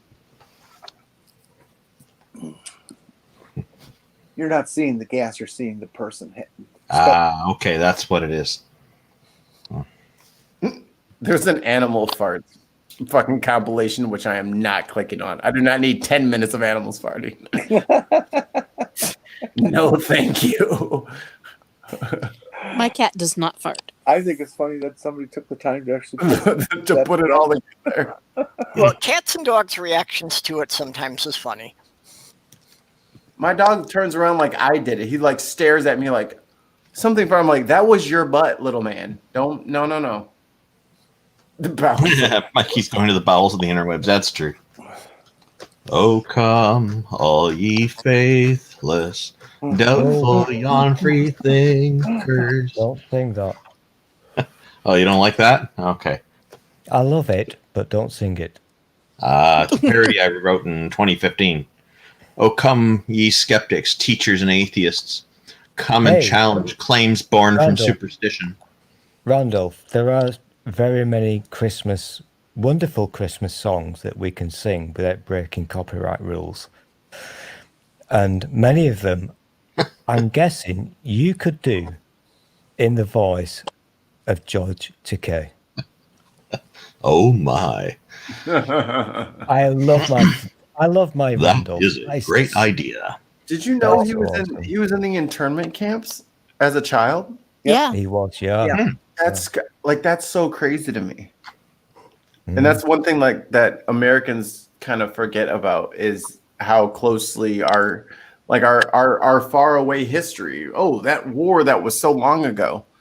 No, George Takei from Star Trek was in an internment camp. Like it's not that far off. He's an older gentleman, but he's still alive and kicking, and he remembers being a kid in those situations. My father served in France in World War II. I don't That's know. I don't know if I'm allowed to ask this question, Mikey, and tell me to fuck off if you want to. But I don't know how old I have you are. much more creative ways of telling you to fuck off, but go ahead. I love this guy already. How old are you, my friend? I'm 33. Oh, you're a kid. Okay, A young sprout. a sprout. A buck. I've got a Yeah. Christmas carol that I wrote when I was a pagan called "Give Us Back Our Holiday." Oh, yeah? Yeah, well, it's on my channel because last year Art Against Ignorance did an incredible rendering of it. Just made it far more than anything I thought it ever could have been. Was it during Christmas time? When was it? I'll post the link. Yeah, it was last December. All right, on it. Crack rocks roasting on an open fire. Jack Frost dealing to your bros. Oh, Doorknobhead knows it. Do it in the Yuletide coke being sniffed by a choir, and folks shooting up like junkies, though. I would like a I gotta finish that one. That is like a compilation of everybody's take on secular Christmas songs. Like, we all like Christmas music, but we don't like what it says. I would like, if there was like an album or something. I would kind of disagree because I'd like that. I've got to. Oh, you guys are gonna. You've been beating me up all night because I did the Star Trek thing, and I apologize. But there is nothing wrong with loving Christmas songs whatsoever. The words are shit and meaningless, but we love them, and that does not make us bad people. Okay. Christmas carols are good things that we enjoy. We share them. We sing them. So is singing like door to door a good thing, or are the songs the good thing? Like, which are you saying is the good thing? Because you said Christmas carols. I'm thinking of like caroling, like wassailing. Like, which one is the good thing to you, or does it matter? I'm kind of liking Mikey now because I'm British, so the door to door thing is not a thing. Yeah, it's not here. You walk up to somebody's door singing, they're gonna blast you with a shotgun through the door. They don't play that here in the States. Don't come to my door singing. That scares me. No, but the songs themselves are very nice.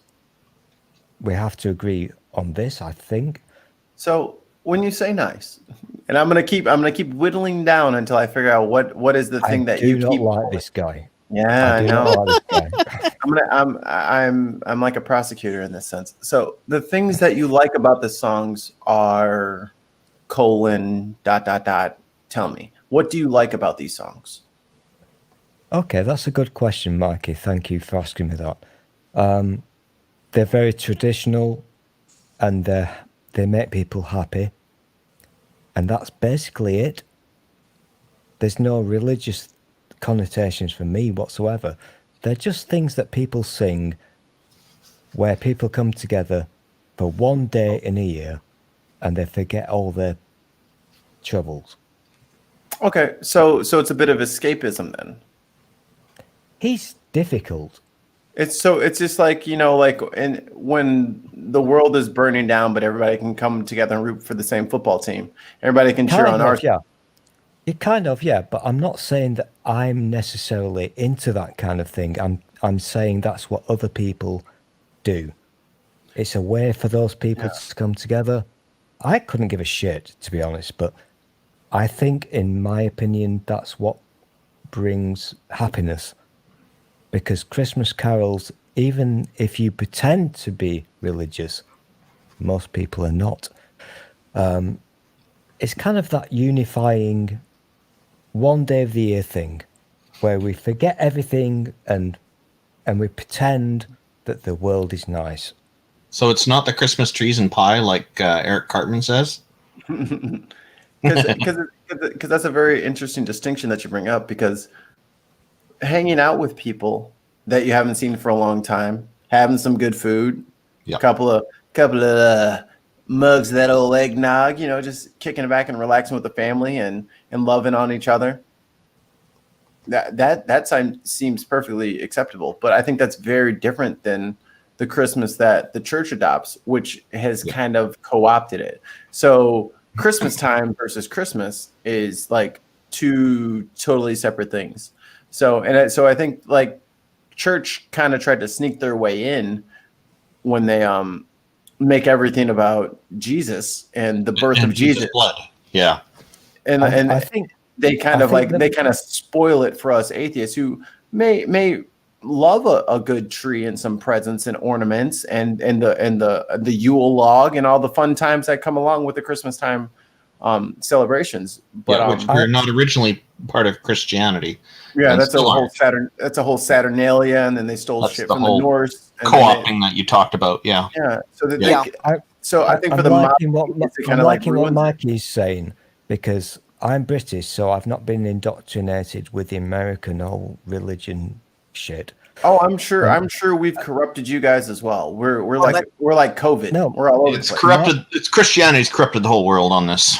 But that's what Mikey I was makes saying, it- that I don't really Mikey- celebrate Christmas. I observe Yule, and most of it's going back more to the way it was celebrated in Scandinavia before Christianity got there.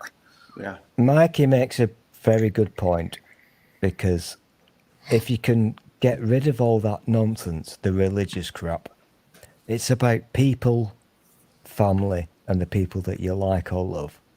Actually, we have some plans to do just that with Canadian atheists in the future, but if it doesn't happen this year, it'll be because of the COVID-19 stuff not being resolved enough yet. We want to do some community events like that. So we do have plans for that. So because I started not taking seriously, but I started to really question whether I was being a hypocrite on a lot of things in my day-to-day life, and holidays came up as a big part of it. Yeah. So my girlfriend is, I don't know if she's like fiance. I don't know if she's super religious. She's not super religious, but I don't know if she has any religious beliefs or if she holds to any sort of Judeo-Christian gods or anything like that. But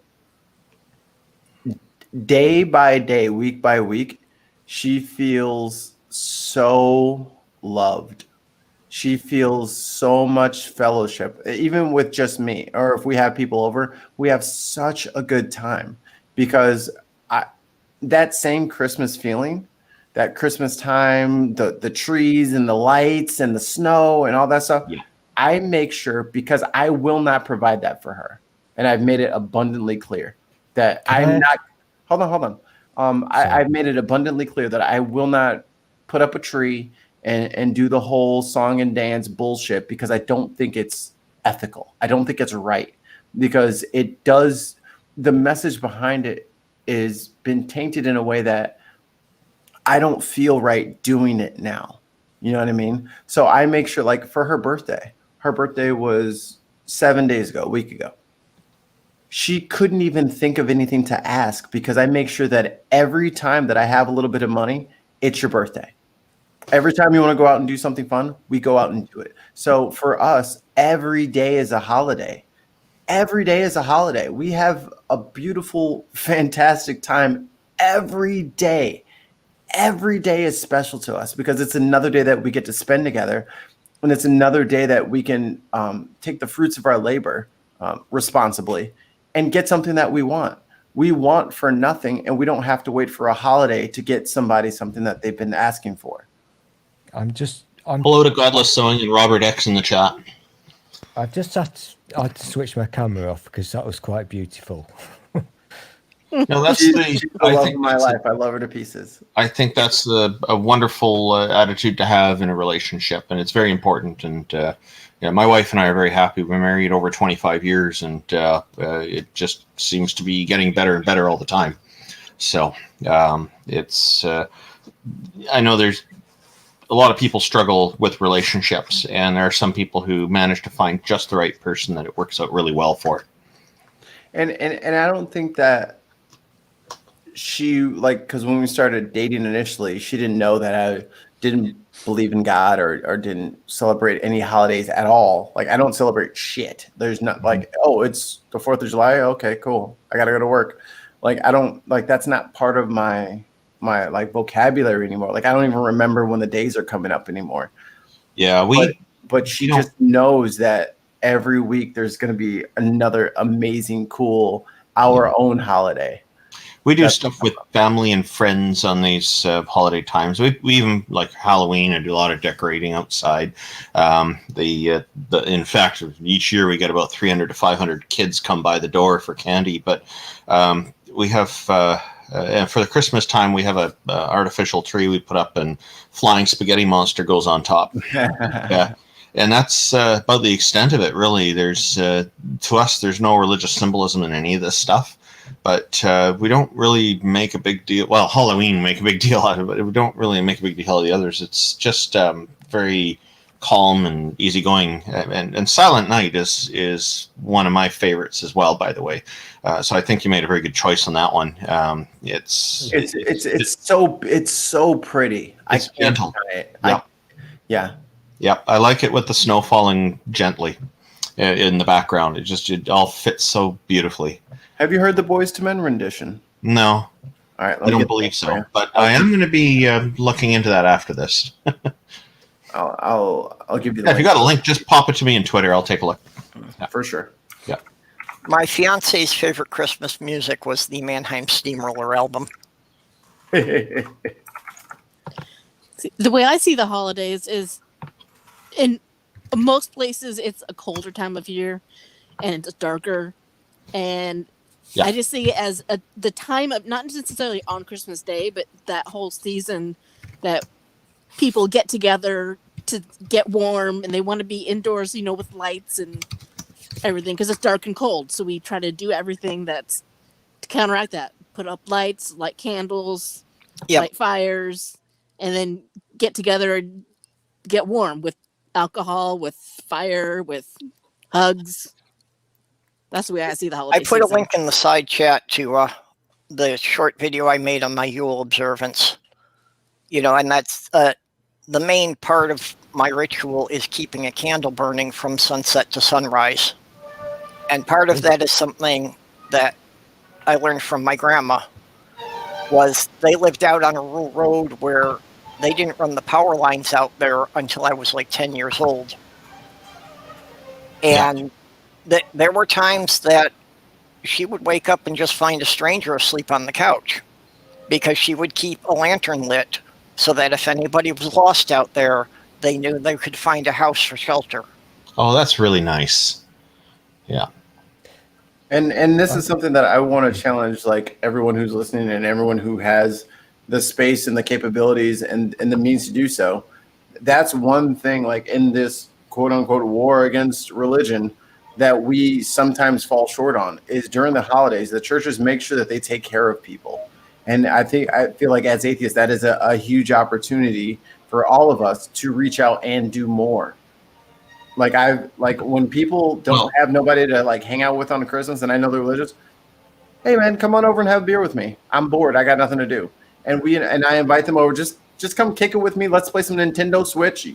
Yell and curse at each other, call each other cheaters, and fucking get mad at Bowser. Like something. Give them something. Give them an alternative. Let them know that Jesus died for you this day is not the only message that has to be out there. Actually, it's a pretty horrible message to put out at all. But I think one of the things I found often struck me as peculiar with all of this is the charity only seems to come at Christmas time. It doesn't seem to be emphasized throughout the rest of the year. And since I was a kid, I've wondered, these people, what do they do the rest of the year? Like the church is only opening the door for a couple of days at Christmas time, and then they kick people out at nighttime. I found out later most of them do. They don't run it overnight. So you're back to your shelters. So it almost seems like it's like a photo op in a way, something kind of like that. Yep. Yeah, that's very much how I had felt about the church. That they make all the preaching about, taking care of your fellow man and all that, but they weren't really doing anything for the homeless people. Yeah. They're citizens too. You've got to kind of work in the 21st century, because you're talking about homeless people, but there are people who have internet access who you would not think were homeless. You've got to also look after lonely people who you might not think are lonely. In addition to Doorknob Head's message, the observation there, there's another message: is put money in the plate. Yeah. So I'm going to have to ask the obvious question, Purple. I didn't see it last year. I saw it advertised on the YouTubes. and whoever's playing that music is going to annoy me. Stop doing it. Oh, I'll turn it up for you there. That is so annoying. I love classical music. So That one's my favorite. I picked up on the thing that Purple said about the thing that he did last year, a 24-hour stream over Christmas. I did not watch it. I didn't even know Purple at that time. I was there. Yeah, well, you're everywhere. You just fucking Okay, what's your question or what you going to say? stalk people. So do that. Do that for the people who have internet access, who are not necessarily lying in a gutter. Do that for the people who are lonely. Well, and that was the whole point of it, was just that anyone who wound up being alone on Christmas Day, that they would have some place they could go to talk to friends. Yep. You know, and we arranged it because we wanted it to be all day Christmas Day, but with the way the time zones wrapped around the world, that meant we actually had to keep it going for 36 hours to cover 24 hours of Christmas Day in all time zones. Wait, what? Well, we started with, midnight Christmas Eve in Australia and had to run it until it was midnight Christmas Day in Hawaii. Okay. And that's not 24 hours? No, that takes 36 hours to wrap all the way around. Because by the time 24 hours have passed in Australia, it's still the evening in the United States. Yep. Okay. It's midday. It's like early evening. It's like 6. Yeah, because, which part of Australia it is. Australia is like 13 to 16 hours ahead of the U.S. All right. Well, on that bombshell, I have to run because I have to go make food for my baby so she has a good day at work today. So okay. Hey, Mikey, just to let you know, I've listened to the first bit of the music. The harmonies are very well done. Oh my goodness! It fucking I was doing this. I had goosebumps. They're part of the musical style I'm not crazy about, but the harmonies are wonderful. Yeah. They're Boys to Men. That's what they did. I know, it's their style, and it definitely is them. Yeah. Purple, Stool, Jenny, Randolph, the elf, Randolph the wizard, Randolph of the North, and Aunt Jer. Thanks for having me, guys. I appreciate you guys. I love you guys. Be kind to each other and wash your hands. Hey, thanks for joining in, Mikey. Okay. Good to see you as Thanks always. for coming. Bye. This is literally what we do in 2020. Wash your hands. Well, it was a good idea even before 2020. Yeah. It's always been a good idea, but now we have to remind people. Yeah. Yeah. This is a weird fucking time. So what do you think, Purple? Do you think you'll do it again this Christmas? Yeah, I've actually already had a couple of people asking about it, so we will get it set up, and basically the idea was to get a bunch of people to each take a 2-hour time slot and then pass it on to the next channel. You just keep sharing the same stream key and adding to the same YouTube video, right? No, it wound up being on the different channels. Oh, so it was a different stream key for each different channel. Oh, unless I'm misunderstanding this, what I think you mean is a 24-hour stream where people do a little bit. Yeah, it was a marathon relay. A marathon, yeah. Is that like, I don't know if you guys have ever, like the progressive dinners where you get like in your neighborhood a group of families, and like one family would do the first course and you go to their house, and another family will do the second course, and everybody moves to their house and whatnot. Yeah, it was along those lines. That's something that I would like to be involved with. I haven't got any money, so I can't help people, which pisses me off. But yeah, do it. Yeah, I'd be interested in that as well because, my dad doesn't really do anything. Well, he goes down and visits my mom for Christmas. And then my brother and his wife and their 2 kids, they go and hang out with church friends. And I stay here because I have agoraphobia, so I prefer not to go anywhere or interact with people in person. You So can't I- even say the word correctly. What? Oh, do you say Agoraphobia. agoraphobia? Yeah. Yeah, it's agoraphobia. Yeah, you're so rubbish. You're rubbish. So yeah, I'm always like alone on all holidays because my brother and his family go hang out with their Jesus people. My dad goes and hangs out with my mom. So what? Hang on. Can I ask a question? General question, not about you personally, but the American people. They're going to have to do the Jesus thing. They're not going to be allowed to do what Purple is suggesting. I don't understand. Well, the that was question. the other thing with running it all day is that, you know, people who did have other people to see on that, you know, would pop in and out through the thing. So, you know, they might go and be with their family for dinner in a few hours, and then they'd come back and join in. I have a playlist on my channel of the entire marathon from last year. Yeah, so that was link to that in the YouTube chat. that was interesting. Yeah, so if anybody wants to go, you can check out some of the different shows from last year. If I was interested, I would join in, but I don't. For any, nobody's going to watch me, so. Yeah, I'm sure you can join in on some of the streams.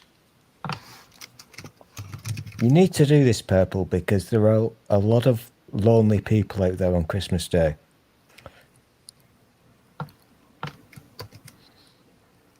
And yeah. Yep. Yeah, well, I'd that's what I was participate in that. finding was that, especially in the atheist community, that there were so many people who had been used to doing Christmas with their families, and so many of them that since they had come out were no longer welcome there. That's bad.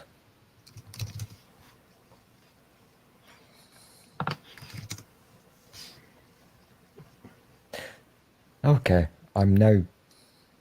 Yeah, I'm now really glum. This depresses me. It Okay, really yeah, does. Randolph, I'm checking out that link that you put inside there. Oh yeah, I just thought you'd find it interesting because I'm looking into some animatronic stuff, but for something completely unrelated. But that came up, and they're selling Your Kind of Dinosaur there. But that was back in July. But Oh yeah, cool. thought you'd find that interesting. Yeah. Hey, Randolph, do it again. Do what?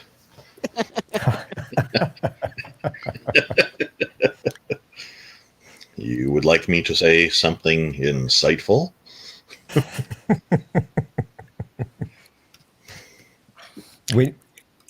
Purple, we need to book him on our show. He's really good. Yep, he's definitely got that one down. I never practiced it before. I just kind of, this is a today discovery kind of thing.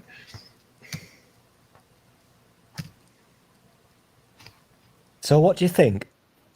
I'm being really nosy and rude here, and it's none of my business. Yes, you have. No. It's now. It's now you scare me. It's now October, and I used to, in the old days, I used to get excited because it was Christmas, and I used to love the Christmas music, and I would start listening to the Christmas music. Fuck off, doorknob, you dick. I'm having a serious conversation. So I would actually get excited when I was kind of younger about the music. That's so weird. Sorry. But I haven't got that anymore. I've got no enjoyment. I've got no impetus whatsoever. There's no excitement. It's I've definitely got nothing not to the look same forward excitement, but I also find it's a lot less stressful now. Yeah. You know, just so much of Christmas had gotten, you know, so hyped, and especially the commercialization, but you know, I just like the decorations. Yeah. Everything's so sparkly and pretty and Kick her out. No, I'm going to put some lights in my window and that kind of stuff now that I've got an apartment that actually faces the street where some people may actually see it. Yeah, where I live, I can't really do. There's not a place to put the decorations. Yeah, well, Purple, before can I had a second floor apartment, so nobody was going to see anything I put for decorations. I will find this very interesting, Purple. Now that you're in your new place, would you actually do that? Do the decorations thing? Oh, yeah. Mm-hmm. Yeah, actually, even for Halloween here, I'm going to have a bit of fun with it. That I found a couple of I found a couple of spider webs that have orange LEDs, and I found some spiders that have purple LEDs. Ooh. So it goes with my theme, and it's Halloween. Yeah, we're not going to do the Halloween decoration this year because there's too many people come by, and we don't want to take a chance of getting the coronavirus. Yeah. You don't want to entice them to come spread their germs. Normally we decorate. I put about 32 tombstones, styrofoam ones in the front yard. I put giant ghosts up that are 8 feet tall, hanging up from tree to treetop. I have animatronic various things, and pumpkin ghosts and stuff like that. I go all out, lighting all over the place. Raise your hand. Just put a raise your hand if you want to be a sensible Canadian. Hang on. I have a sound system in the bushes playing Halloween music all around my yard. I have video screens showing Halloween pictures flipping through them every 6.666 seconds and all kinds of stuff going on. And so people come and take a look, and they remember what's new, what was last year, and they point out to me what's new. Quite a lot of people have been doing that lately, last few years, and because I keep adding stuff each year. But this time around, I'm not going to do it this year because coronavirus safety. Put up just one giant tombstone and put COVID on it. Yeah, I'm not going to put anything up. I'll put a sign up on the door if somebody comes knocking on the door, but because I know people will. But we usually get anywhere from 300 to 500 kids coming by trick or treating. That's crazy. Oh, and our neighbors usually get about half of that, most of the neighbors, because a lot of the time, too, people, I've seen them come down the street, they just come to our place and then go on somewhere else. And we count the candies that are left over. That's how we know how many came, because it's just... How old are your kids? I'm not going to say that on air. Oh, okay, that's fine. Yeah, I can tell you some other time, but... So, yeah, we just... but it's just we're pretty private about a lot of that stuff. But do you think that the Americans, maybe the Canadians, I don't know, but Halloween is really not a thing for the rest of the world. So do you think the Americans are still really excited about it? Ask the Americans. I think many are. Yeah, well, especially if you have kids, it's kind of a big deal. Yeah. And it is picking up in Asia, especially China. Yeah. Well, and also, going to costume parties and that is good fun. But in China, there's a cultural difference. People don't like ugly, gory kind of stuff. So they're more into the pumpkins and not so much the ghosts, because ghosts in China, in Chinese culture, are usually very disgusting and very bad omens and very horrible. Whereas here we think of Casper the Friendly Ghost, and it's a fun thing. Right. Yeah. So they kind of leave that out. The pumpkins are part of things there and some of the other stuff, but there's less emphasis on the death and gory stuff. The stuff I put up, I don't put up the death and gory stuff either, because I don't really like it. So I just kind of put it the happier side of things. I'm not here to scare people. I'm here to make it fun, right? Yeah. It's my attitude. And the jack-o'-lantern actually came originally from the British Isles, but they did not have pumpkins, so it was originally a carved-out turnip. Oh, wow. We've actually got new laws, and I mean laws, proper legal laws. So apparently, I don't actually give a shit, but apparently for Halloween, the children are only allowed to be with a group of 5 other children. It's weird. Is that because of the coronavirus problem? Yeah, our rules are really fucked up and mental. Well, I have been encouraging people that if you're taking kids for trick-or-treating, get a butterfly net so they can still stand at least 3 feet away and get the candy. Yeah. I think I've never actually done trick-or-treating because I'm British, so... And... American. So what I'm going to do, I'm going to wake Jenny up and say, trick-or-treat. Well, actually, it's quite lovely seeing these kids coming to the door in their wide variety of costumes and all these smiling faces looking to get candy. It's just such a happy time for people. It's really neat. Yeah, it's fun.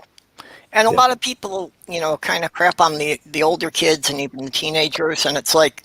Oh, I give them candy too.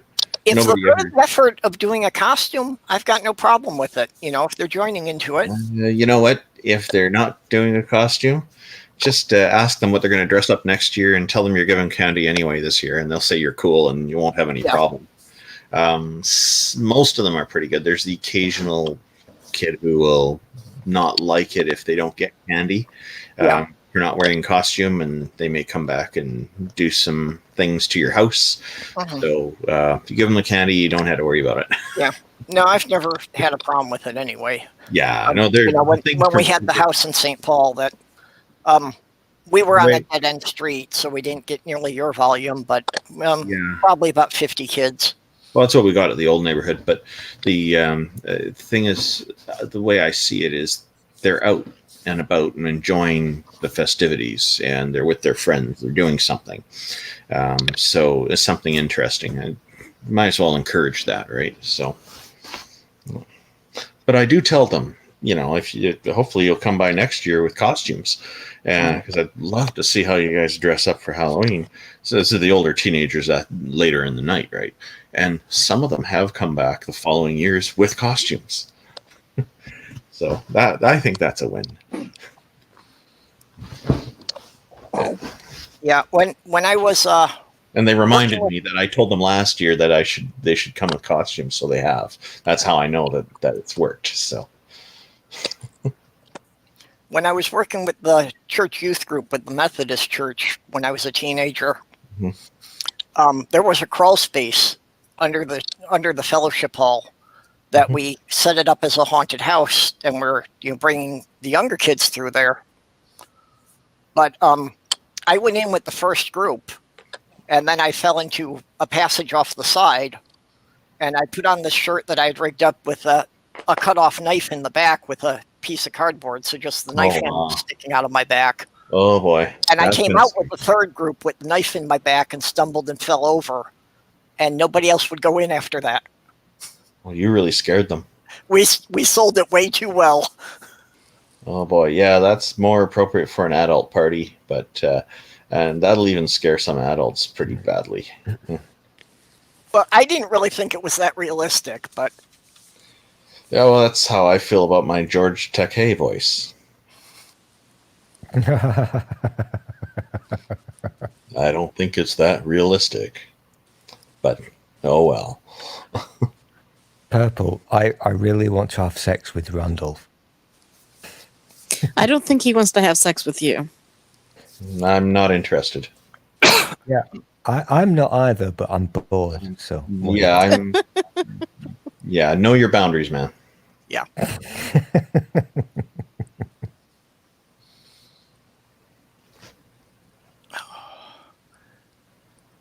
Well, we've been going for about 3 hours here. I think maybe we should wrap it up at this point.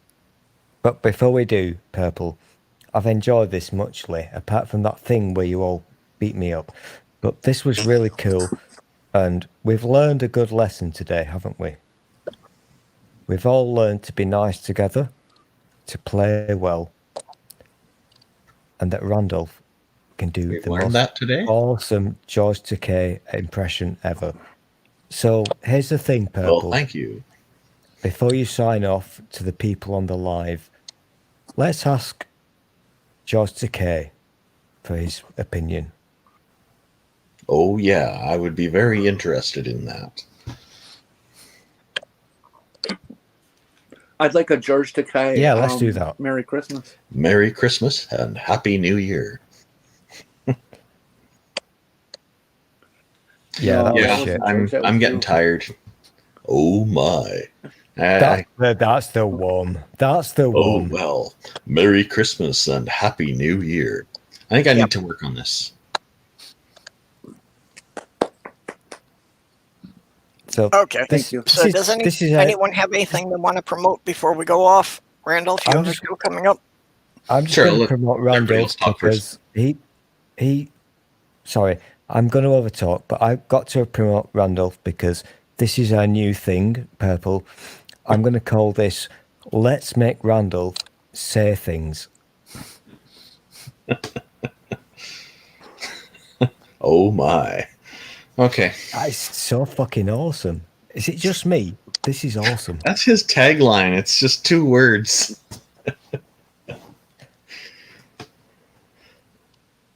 Jenny's excited.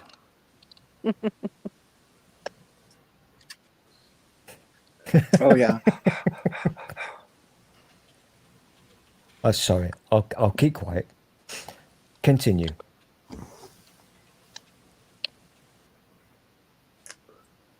I got nothing to push. Just the usual stuff. Movie night Friday. Movie night. It's Yep. Friday today What movie's now. coming up? Oh, I don't know. okay. Isn't it always a surprise? Yeah. You've never seen No, movie night, have I've you? heard of it. I might have seen something a long time ago, but I didn't tune in from the beginning. Well, let's see. You're in British BC, Columbia, yeah. aren't you? Yeah. Then for you, it would be 8:30. It goes live at around 8:30. Well, it's supposed to. Oh, okay, but we're always that's late. early morning for me here. Yeah. We're Pacific time. No, Yeah. 8:30, Oh, yeah, 20, at night. 30. Sorry. Okay. Yeah, you're on 12-hour time. 8:30 p.m. Okay. Yeah, I think you would enjoy basically it, they Randolph. find some bad science stuff on the internet to just make fun of.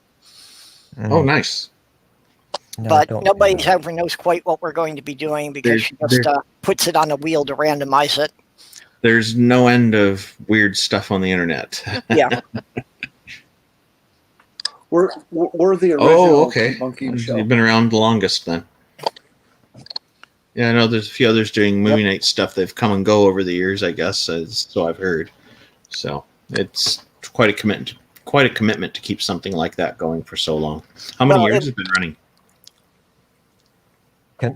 Can I show something, please? Gosh, I don't Yeah, know. I think it's been 3, like 4. 4 or 5 years. It was started by Strike, and his daughter took it over then after he passed. Oh, okay. Yeah, I see Cheesemondo is a big fan of movie night in the chat there. And Doorknobhead wants to know what movie night is, so I guess a link would be in order. Doorknobhead knows damn well what movie night is. Okay. He's a regular. I fell for it. I keep falling for these things. I don't think it's a real thing because I don't get notifications. I've tried to find it. Maybe I'm banned. Everybody's What, movie welcome to night? movie night. Well, if you don't search for movie night, search for Sci Strike, SCI Strike movie night. Okay. What Here do we you go. do? Do you get naked and eat cheese?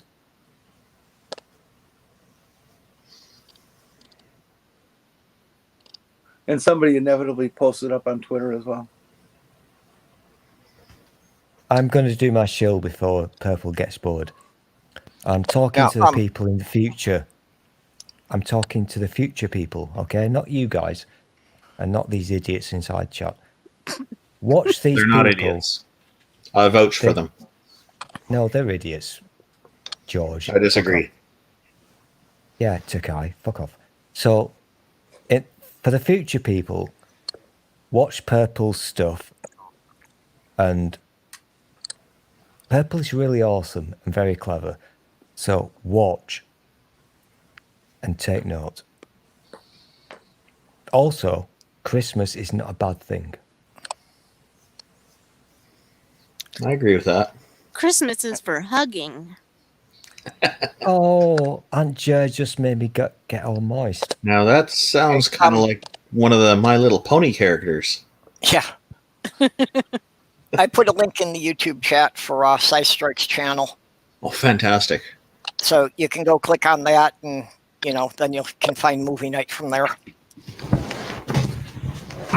Although, yeah, she tends to only put up the link for watching movie night, like at most a couple hours before.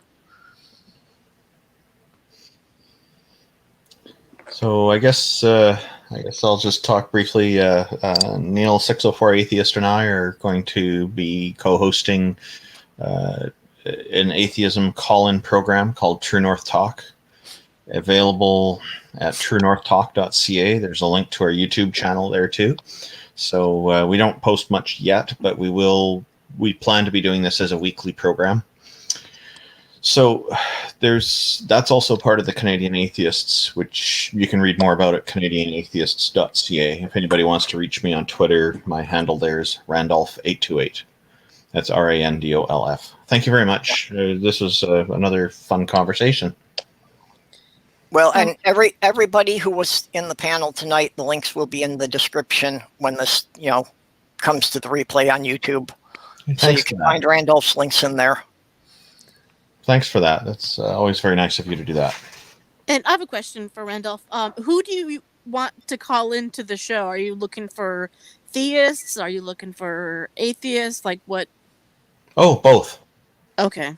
Yeah, we don't have a preference, because atheists have plenty of interesting things to talk about, and or maybe struggling with something that they think that for some reason that we may be able to help with. We'll do our best, right? So between Neil and us. Hello, can you help me?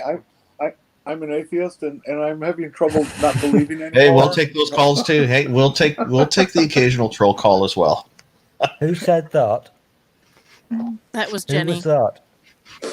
That was sounded Jenny. like Fred from Florida.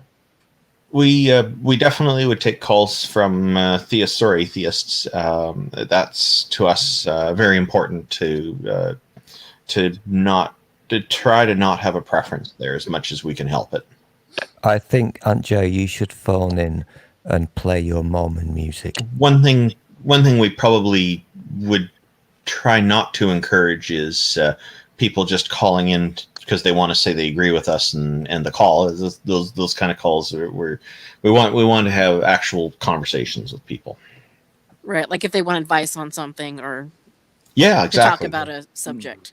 Okay. Yeah, and if we don't know, we'll say we don't know. We won't have any shame in that, of course, because there's maybe we'll run into stuff we don't know the answer to, but maybe we can try to help the best we can. But I think like what we're kind of expecting is people will probably be calling in with certain questions about how to deal with people who are trying to get them to join a religion, or they're trying to deal with their family as they try to leave a religion, or they want to know more about what is the perspective of atheists on certain things, and so we'll try to steer those toward the idea that each atheist has different ideas on things, so it's really different. And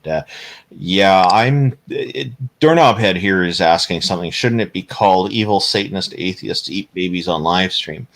I am not a fan of this kind of humor at all. So I don't think we'll be entertaining those questions. I don't expect we will, because this, I think, works against the reputation and the normalization of atheism that we're trying to bring to society as atheism being a normal thing and not a problem. And when people do make those kinds of jokes, it's like, in a way, when people are making jokes about themselves that make themselves look bad and are trying to get a cheap laugh for that. I've never really found those very funny either. I've always thought those kind of things are kind of self-deprecating in a way, and I worry about just people to be who do clear, that, because I think that you're I worry totally about people who okay. do that, because I wonder if how they think about themselves. Sorry, go ahead. But just to be clear, you're totally okay with naked Christmas carols. What does that have to do with what I'm saying here? Probably nothing. Okay. Yeah. So anyway, I hope I've helped answer the question, and I hope that's satisfactory. If you think that there's some areas that we should focus on, we're definitely welcome the feedback. We're definitely interested in that, because we want to make sure that that if people who are tuning in do find it interesting. And when is this going to start? Well, a lot of it depends on when the renovations here at my place finish, because we're building a studio here for it. That'll be dedicated for that at my place. So Neil and I will be running this together from here. And so we're each putting quite a lot into this, and we're sharing expenses on things and trying to make sure we have things together. So far, the expenses haven't been too high. I've been able to roll this into part of the renovations I'm doing for my business, but there is some of it is dedicated specifically to the True North Talk program, and that it's going to be a permanent fixture for that. So that way we'll be able to just sit down and get started right away without having to kind of move a bunch of things around, so taking things out of storage, because it will be a weekly program. We do need to have something a little more serious. Like, it'd be great if we could own a whole house like they do with the Atheist Experience, which, by the way, I find to be a wonderful program, and we do intend to promote that and others like it from True North Talk as well, because I think the more of these kind of programs that are running, the better. Also, Neil and I want to find a schedule time that does not overlap with any of those other programs, because we don't want people who like to watch those shows live to be in a position where they need to pick and choose between them. Which one to watch. Yeah. So that will be difficult to find a time slot, because oftentimes there's as many as 4 or 5 different channels running live streams at the same time. Our main concern is going to be primarily not overlapping with the other call-in programs. Yeah. And then we will try to accommodate those others as much as we can too. We're going to make the effort. So so we don't know when it'll be yet, but we're trying to figure that out. Well, that was originally why I started in this time slot, because 2 years ago, this was the only time slot I could find that I wasn't overlapping someone else's stuff. Yeah, we think it's good conduct, and to take this kind of approach. Sorry, go ahead. I imagine you might get lots of callers around the holiday time trying to deal with their fam. That's why I asked, when is it going to start? Well, if things go well, hopefully this year it'll start. And before that happens, I think we need another month or two to get these renovations done. If everything goes really well, it should be done in less than 2 months. I have to replace the roof.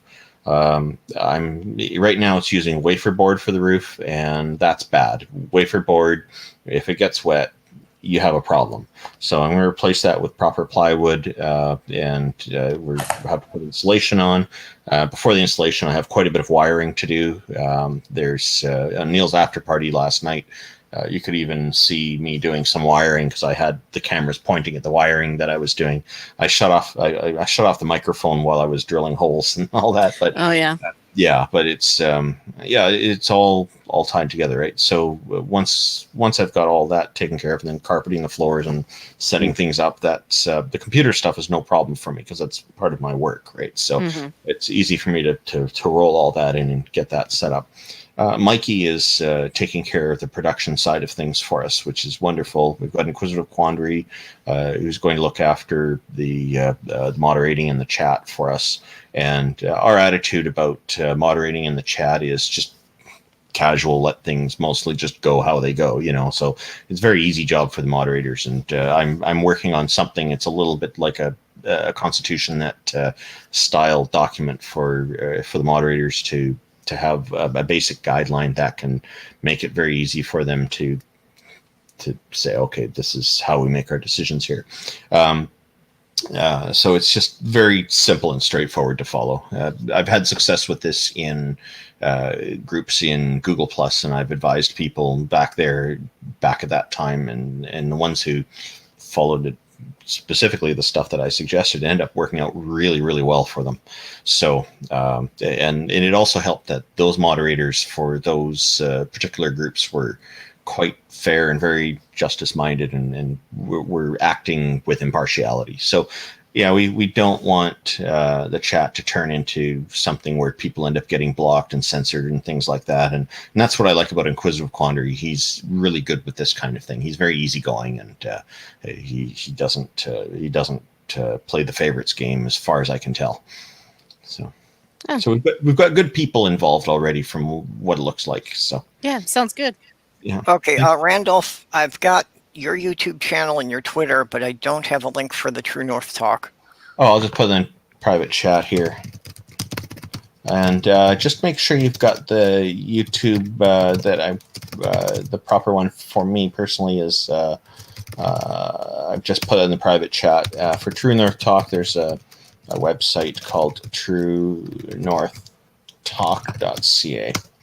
And I put them both in the private chat for you. Thank you very much for including those. Okay, yeah, I'll have to update my list with that to make sure I've got the right one for your website.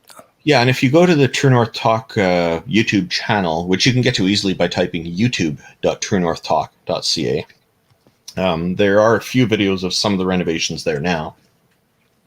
We're going to be posting some more soon as well.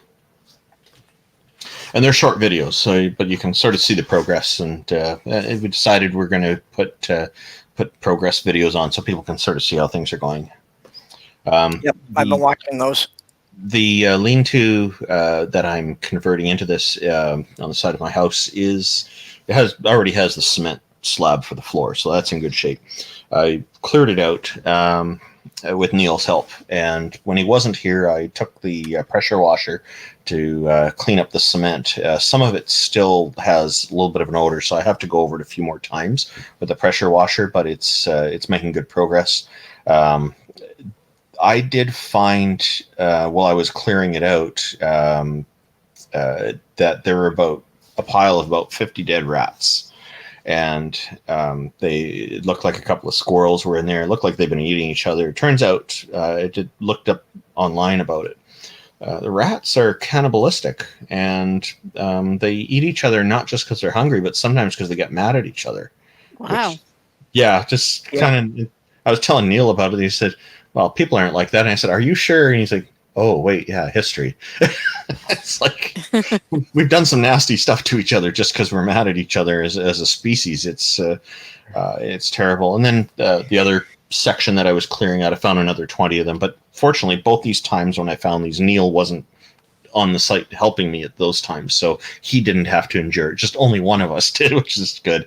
So he didn't have to deal with that yucky stuff. But yeah, they're kind of, we're all over the place. We had to pull out all the insulation. They ruined all of it, and most of the stuff I got rid of was an easy decision because the rats had ruined that too. Oh. So yeah, it's just how it goes. It's old stuff I didn't need anyway. But yeah, it was. It's unfortunate that wasn't built as well as it could have been. So we have to make some corrections to those parts, and then that'll be fine.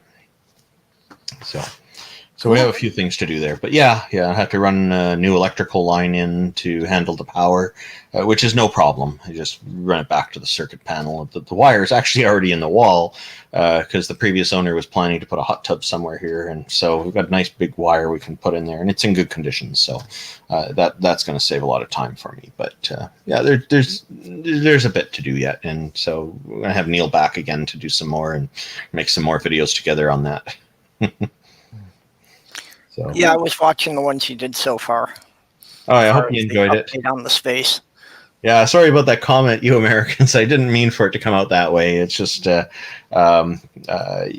we were just kind of poking a little bit of fun at how we're on the metric system, and the USA. Oh, yeah. Yeah. We didn't mean anything. I tell you, no, I was all for going metric back in the 70s. It would have made my job, it would make carpentry so much easier. Yeah. And a Not lot of other having to things deal too. with, quarters and 16ths of an inch. Yeah, that's confusing. Well, Jenny, like in auto mechanics here in Canada, there's I hear mechanics swearing and getting angry about having to have two different sets of wrenches, one in metric, one in imperial. Is it the same in the U.S.? It's you don't have to have two different sets of wrench. You have to have a couple of American sizes. Okay. 2 or 3 different wrenches. Yeah. You run into once in a while. Here well, they have a metric and imperial, and So usually that's- what the that's a bunch companies of here do, bullshit. they sell a metric set and they sell an imperial set separately. So most people are buying them together. Right. I actually have to have both Yeah. sets. Mechanics know Yeah. damn well they can I buy never know what I'm going to individual run wrenches. into, so I have a full set of metric and imperial wrenches and sockets. Yeah. Yeah. And like you say, even on American cars, every American car made since 1980, somewhere you will find a 10 millimeter bolt. The cars are Oh, that's primarily good. Yeah. metric. Yeah. Period.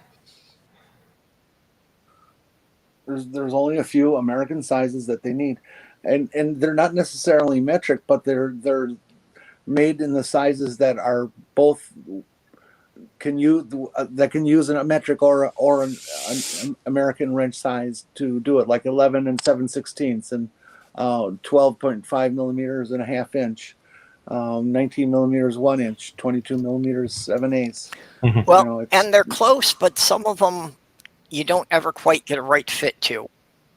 And that's the problem with the 10 millimeter. That's right. Is the 10 That's right. And millimeter those are the ones that you're is best to go and not get the quite American. a 5/16. And if the bolt is tight, that's going to slip. It's a 6 point. Yeah. Yep, You know, 10 I millimeters, thought 10 about it, and millimeter.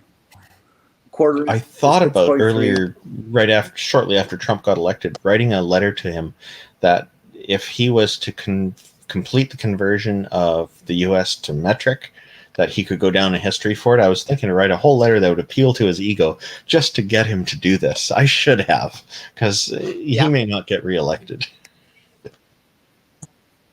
It's the right wing that has always stood against it. The metric system was first introduced to the United States in Congress in the late 1700s. So it would have It been a was wasted labeled as effort anyway. blasphemous Okay. by the right wing religious zealots, and it has been treated that way ever since. And every time it's been brought up, it's been the right wing. We that has actually always were brought supposed to brought be the proposals completely down. metric before 2000. But when Ronald Reagan was in office, he canceled it because he didn't want the federal government to spend the money to reprint all the highway signs. Oh boy. So And most of it already been done. So the measurement system is political too. Yep. Oh. Yep. It costs money to change. And there are a lot of industries that didn't want to spend the money to change. And now most of automotive has changed. Well, but again, the ridiculous thing is that the industries have changed. You buy 2-liter bottles of soda. You buy. Well, and most of them have changed because the companies that want to do trade in other countries have to use metric anyway. Yeah. So I have a client who's doing lumber business. Lumber business is way behind. They're still on Imperial. And so people in China dealing with people here, the measurements becomes an issue because China is saying, okay, well, when they started, they're like, we're on metric, and what is this feet and inches? And so they have to learn it and do conversions, and it's just like, oh boy, it's a mess. They said this doesn't make sense. Well, you see, that's what stumps everybody is the conversions, and the reality of deciding to go metric is to give up the English system and just be metric. Okay, just stop using that other system and start using everything in metric.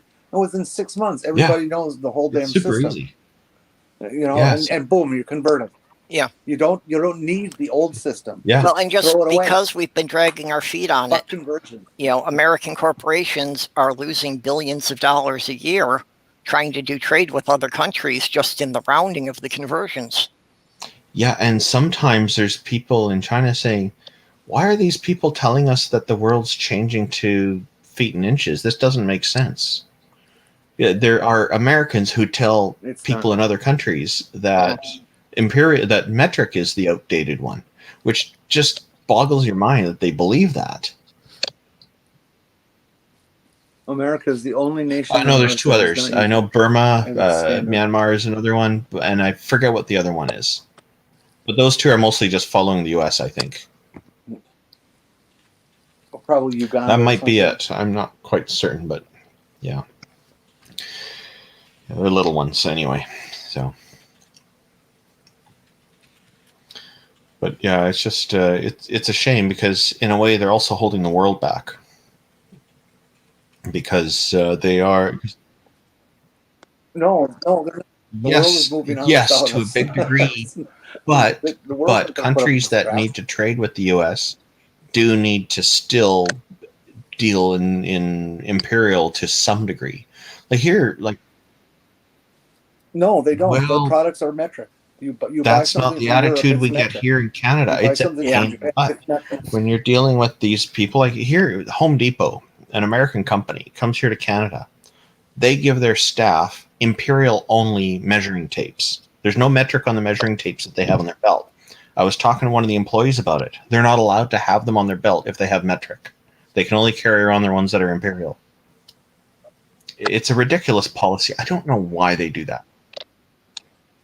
Yeah, it is. It is. That's a stupid policy. But the reality is, if I go buy a piece of electronics equipment, for example, and in Germany or Japan, it gets there and it's built with 4 by 0.70 pitch metric hardware, or it's built with 8 by 1.25 metric hardware.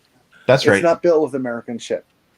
Americans already are metric. Yeah. They just don't realize it. They just have to stop using American. Yeah. Yeah, some people are calling 24-hour clocks metric time too, which is no, it's not. But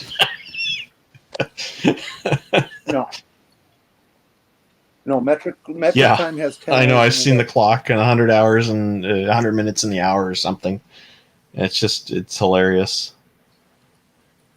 It's an interesting setup. Different number of seconds each minute, though. If you want to make that work, it was an interesting idea. I don't know who's actually using that though. Yeah, nobody is. It's a joke. I wrote it up myself. Yeah, I remember seeing it. Yeah. This is what I found weird. That you said the Home Depot, they're only giving them ones with Imperial measurements to their staff. What they sell on the shelf, most of them have both. There are a few that are Imperial only. None of them are metric only.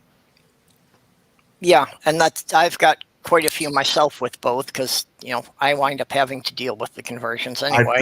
I go and I make measurements for things I need here, and I go to Home Depot and I want the board cut or whatever it is in metric, and the staff are totally lost. They're clueless. They don't get it how to convert it, and they got to go find a measuring tape, and it's all packaged up. And so, okay, we got to figure this out. And what a hassle that was. It was stupid. Yeah, Stool. I saw the thing you're trying to put up there. But even just having the Fox logo on the screen for too long will get a copyright strike. I had it happen to me a few weeks ago. Oh, wow. The Fox logo. Yeah, until I had scrubbed everything that had the channel logo on it, I kept getting copyright strikes. Hello, Godless Number. Yeah, your background music. Randolph, your background music. No, that one's public domain music. Yeah. The author of that performance, it's Mozart, and the author of that performance has released it to the public domain. That's totally not true. You're allowed to share this. You can't get in trouble whatsoever. Yes, I can actually, because like I say, that just when I put it up for a few seconds, I could see the Fox logo on it. Really can't. I'm not going to play it. It's a still. Yeah, it doesn't matter. A still image that has a company logo can get a copyright strike. Yeah, especially when the company logo's aligned with the right wing like they are, they tend to be jumping on that a lot more. It's funny, the capitalists who want to operate without regulation love imposing regulations on everyone else. Yeah. Kind of a double standard there. Okay, well, yeah, we were trying to wrap this up, so. Oh, we got way off tangent here. Yeah, Aunt No, Jer. that's okay. It was still a good discussion. Yeah, I think Aunt Jer didn't get a chance to shill anything. Oh, I don't really do anything. I just pop up in random places like this. I lurk about in people's chats, and I do stuff on Twitter. That's really all I do. She's a dirty stalker. Yeah, Okay, I stalk people. Sunday at 2 p.m. Central Time, I'm going to be doing a special program because Sunday is National Coming Out Day. Oh yeah. And I'm still looking for a couple more people to just, come on and tell their coming out stories whenever they had to come out to anybody, whether it was, LGBT or coming out of religion, or anything that they felt they had to tell friends and family about, and how it was dealt with, how other people reacted to it. I don't have anything like you that, invited unfortunately, Mike for Pence yet? myself, but I hope you get people to join that. That'll be good. I'll watch.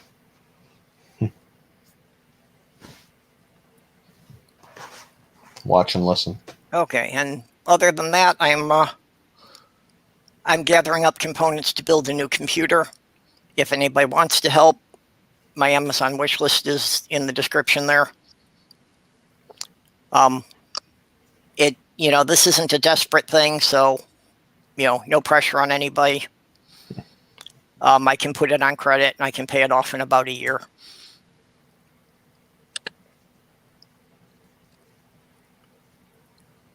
Okay, so with that then, I guess we will bid you all good day, good night, whatever part of the planet you're on. Thank you for hosting this. Okay, later everyone. Good night. Bye.